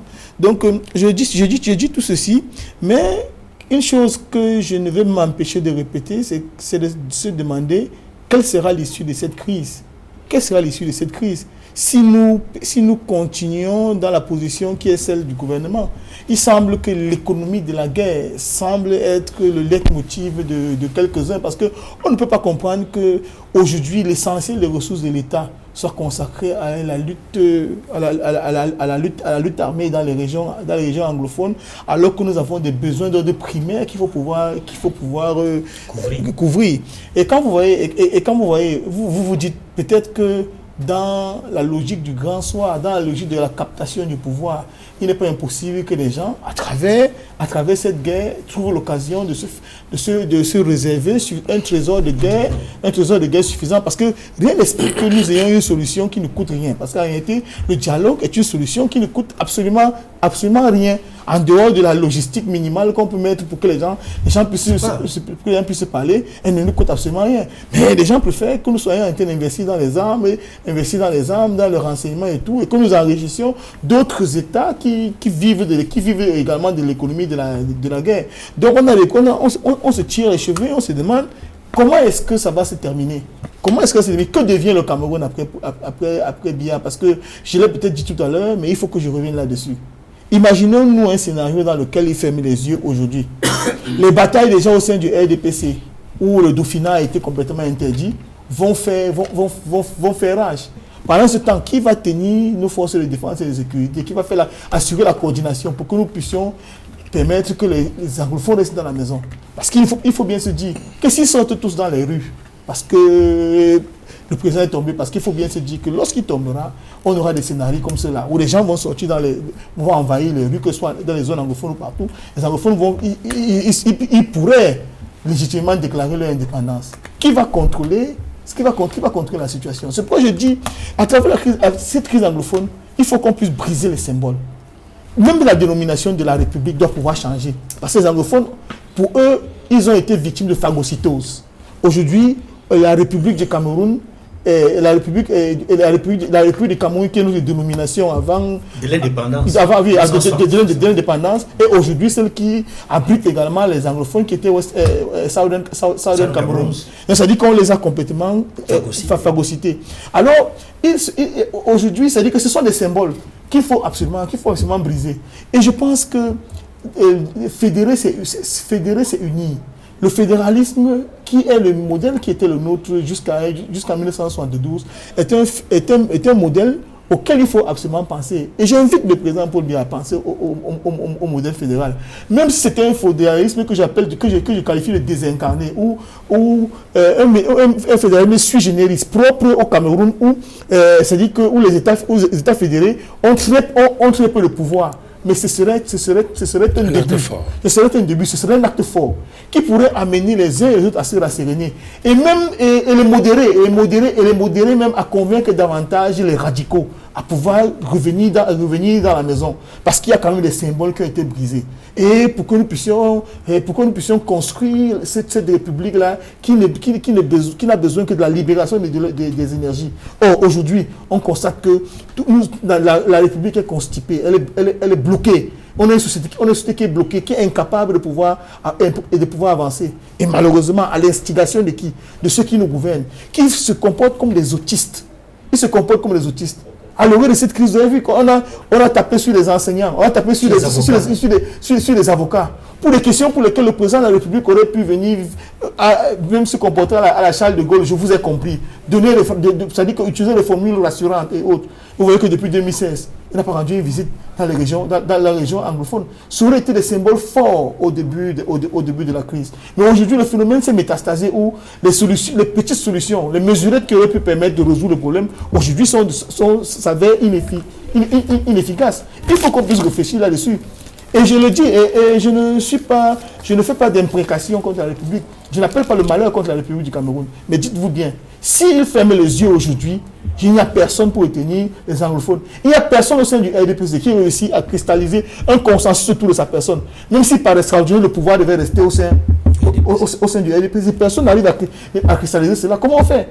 Et je me demande comment est-ce que nous pouvons dans un pays, on veut l'inscrire dans la postérité, on veut l'inscrire dans le développement, on fait des grands discours, mais on est incapable de résoudre les problèmes fondamentaux desquels dépendent la survie même de la République qu'on prétend vouloir gouverner demain. Il faut absolument que les sociétés soient trouvées aujourd'hui. Parce que à tout moment, je ne le souhaite pas au président de la République, mais à tout moment, il peut se retrouver en incapacité totale. Parce qu'aujourd'hui, du fait de l'âge, il est déjà en incapacité partielle. C'est-à-dire que c'est un homme déclinant. Qu'est-ce qui arrive donc aujourd'hui si, par la force des choses, l'âge, la maladie et autres, puisque c'est un âge où on prend plus soin de soi du fait des bobos qu'on a qu'autre chose. J'ai fait une métaphore il y a quelques jours, que si on vous dit, on met un bus de 90 places au bas de cet immeuble, on vous dit que celui qui va conduire le bus de 70 places, c'est un homme qui a 80 ans. Qui parmi nous peut entrer dans ce bus-là pour dire qu'il s'en va? Mais on veut qu'il conduise le destin de 30 millions de personnes. Je dis que c'est impossible. Et il faut qu'il puisse comprendre qu'il organise sa succession. Organiser sa succession, c'est penser au Cameroun de demain. Et s'il ne le fait pas, qu'il le sache. Il sera dans l'histoire comptable de la déliquescence de notre pays, de la déchéance collective, de la destruction de l'État-nation que Haït lui a donné. C'était un pays riche et prospère. Il lui a laissé, comme lui-même il a dit, je laisse derrière moi un pays riche et prospère. Mais aujourd'hui, sur les 10 régions qu'ont le Cameroun, il n'y a que 2 qui ne sont pas aux prises avec l'insécurité exceptionnelle. C'est le centre et le sud. À l'est, c'est la Séléka, et qui va parfois jusqu'à dans la Damawa. Et vous avez Boko Haram qui prend tout le septentrion. Vous avez les régions anglophones et autres. À l'ouest, à Fongo Tongo, à Bouddha, les sécessionnistes attaquent. Dans le littoral ici, là, oui. Ils attaquent. Oui. Ils attaquent partout. Donc ça dit que le pays est en train de se déliter devant nous tous, mais on fait semblant de ne pas voir. Et ils sont coupables tous autant qu'ils sont ceux qui nous gouvernent. Parce qu'ils ne veulent pas apporter des solutions minimales. Parce que je dis que c'est des solutions minimales. Il ne faut pas qu'on s'accroche Oui, on s'accroche à des... on s'accroche à des fétiches, parce qu'en réalité c'est ça. On s'accroche à des fétiches, on fait du fétichisme en voulant croire que il faut absolument qu'on soit une République du Cameroun, que ce sera uni. Le Cameroun restera un et un. Le Cameroun est un et indivisible et il le demeurera. C'est ce que le président de la République a dit une fois. Mais nous ne sommes pas plus unis que les Américains. Nous ne sommes pas plus unis que les Nigérians, qui sont des républiques fédérales. Mais on sent que tous les efforts sont conjugués pour que ces pays-là se développent et soient parmi les meilleurs dans le monde. Nous ne sommes pas plus unis que les Allemands. Il faut qu'on voit les choses avec objectivité. Okay. Et le cœur saigne parce que nous n'avons pas deux pays. Nous avons une seule patrie. Nous avons un seul pays, c'est le Cameroun. Nos enfants y vivent. Nous ne souhaitons pas leur expatriation. Parce que ce qu'on ne vous dit pas, c'est que beaucoup de comptes du régime font voyager, font vivre les enfants qui sont en bas âge aujourd'hui hors du Cameroun. Il y a même certains de mes confrères qui se livrent à cette activité-là. Et je les comprends. Ils veulent contraindre les Camerounais à abandonner leur pays parce que ça se voit. Qu'on est en train de construire patiemment la destruction de notre pays. Il ne faut pas être un analyste exceptionnel pour comprendre que le Cameroun va mal. Et qu'à chaque moment, mon ami Jean Wafo parle tous les jours du grand soir, qui est devenu une expression qui a été adoptée par la quasi-totalité de la population camerounaise. Et on le sent, que le grand soir sera sanglant. Ce sera une espèce de nuit de la Saint-Barthélemy. Ce sera la nuit de l'homme couteau. Elle portera bien son prénom. Hein. Bien sûr, la nuit de la Saint-Barthélemy. Où est-ce qu'on va donc on le sent, on le voit. Quelles sont les mesures qui sont mises sur pied pour que nous n'en arrivions pas là? Les gens refusent de résoudre les problèmes. Et vous voyez, on parlait tout à l'heure si on dit aujourd'hui qu'il y a une manifestation des gens du MSC qui va être organisée là-bas, ils vont se déployer sans avoir besoin d'une quelconque sollicitation de la hiérarchie. La haute instruction. Et on va leur tirer de l'oreille. Maintenant qu'il y a des vrais problèmes qui intéressent la vie de la nation. Depuis quelque temps, le MSC organise des meetings. Personne n'a fait. Mais non, ils organisent des meetings. Il y en avait encore un hier. Donc, pour dire quoi? Terminé, maître. Je sors par là que les questions qui intéressent la vie de la nation doivent être la préoccupation principale de ceux qui nous gouvernent.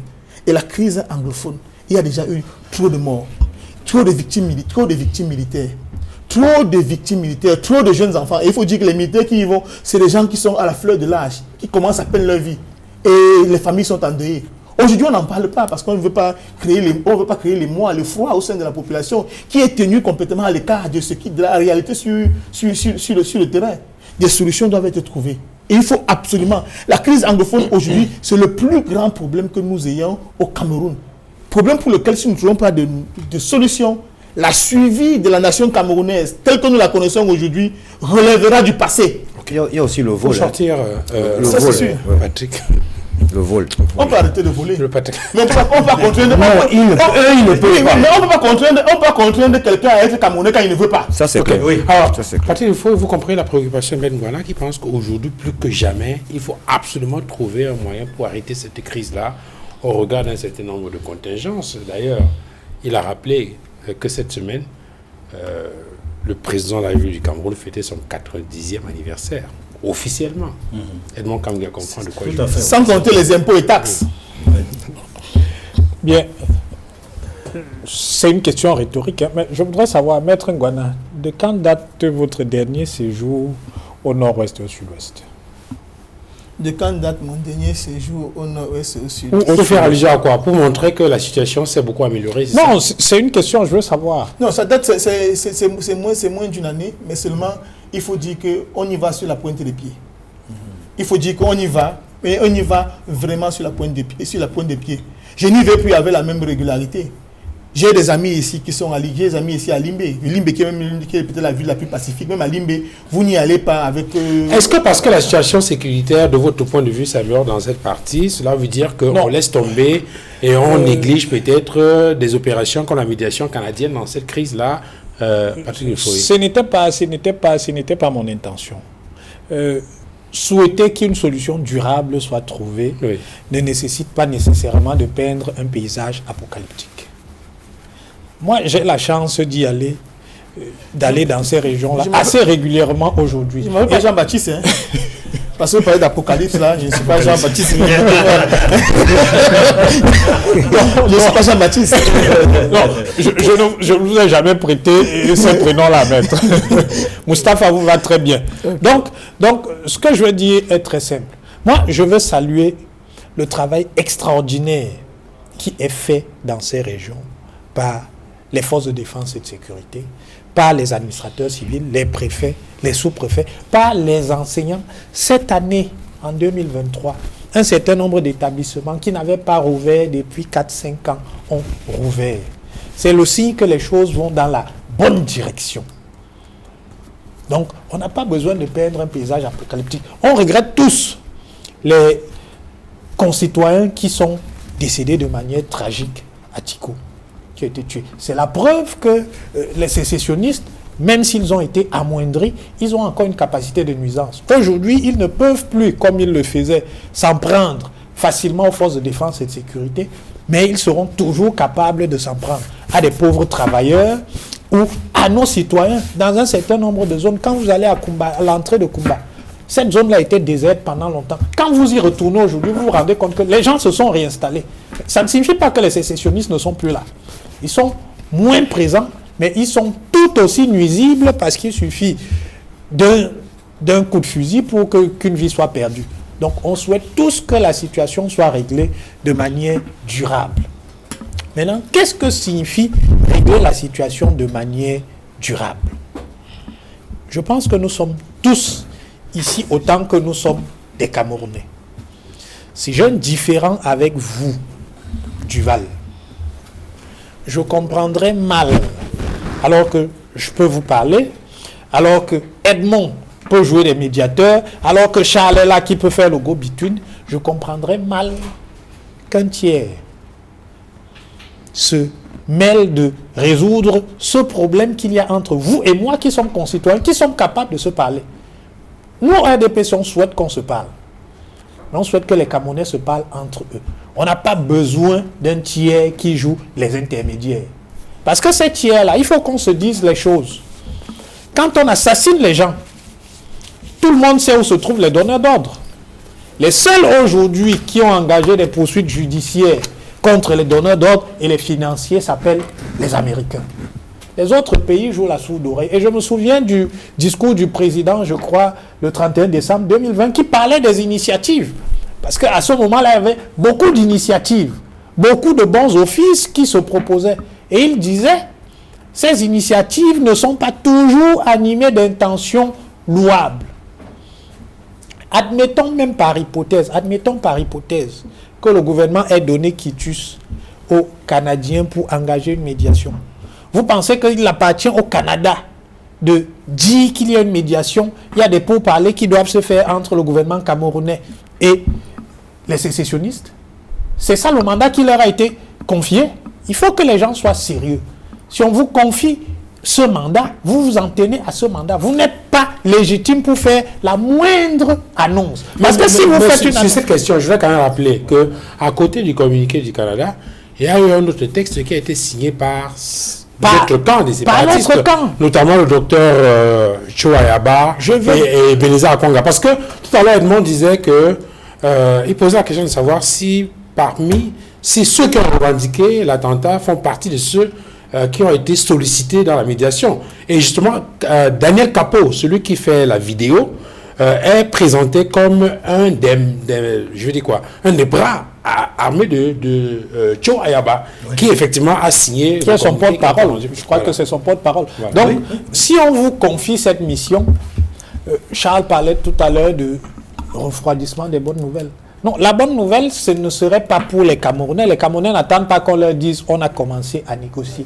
Les Camerounais attendent des résultats concrets, c'est-à-dire qu'on a trouvé un accord. Et pour avoir un accord, vous négociez en back-office sans que personne ne sache que vous êtes en train de parler. Le jour où il y a de bonnes nouvelles, effectivement, on dit voici le résultat auquel on a abouti. Et nous serons tous contents d'apprendre qu'effectivement les gens se sont parlé et on a trouvé le plus petit dénominateur commun qui nous permet de mettre fin à cette situation-là, qui nous coûte beaucoup. Nous avons quand même 2 régions qui contribuaient de manière significative à notre PIB. Voilà.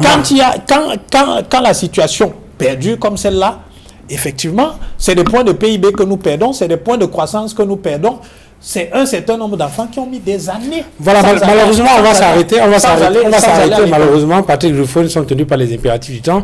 Merci, messieurs, d'être venus. Maître Moustapha Ngwana, merci. S'il vous plaît, je pense qu'il est utile que nous rappelions à ceux qui sont supposés nous donner de l'électricité. Oui, on ne peut pas partir sans dire à Eneo et plutôt à ceux qui produisent que trop, c'est trop. Vous aussi, vous allez nous mener à l'insurrection. Merci, messieurs. Juste, on sort par là où on a commencé. Juste pour rappeler que Kizogo, Joël Essengue et les autres vont rester en faction devant le 7, peu importe ce que les gens pensent, qui continuent à venir avec la même chemise tous les jours, là n'est plus le plus important, qu'ils soient en train de prendre ou de faire le direct devant un kiosque de cigarettes, devant un arbre sans fruits, ou je ne sais pas, devant qui? Dans les caniveaux même. Ou dans le caniveau, il semble qu'il y a d'ailleurs un caniveau qui passe devant le 7. Le plus important, c'est qu'ils soient là, qu'ils collectent la bonne information à la source, parce qu'effectivement, c'est au CED que ça se passe. Et quand on bouge vers le tribunal militaire, ils bougent aussi vers le tribunal militaire. Ouais. Merci, messieurs, d'avoir regardé cette autre livraison de droit de réponse de ce dimanche. Bon dimanche à tous et à très bientôt. Au revoir.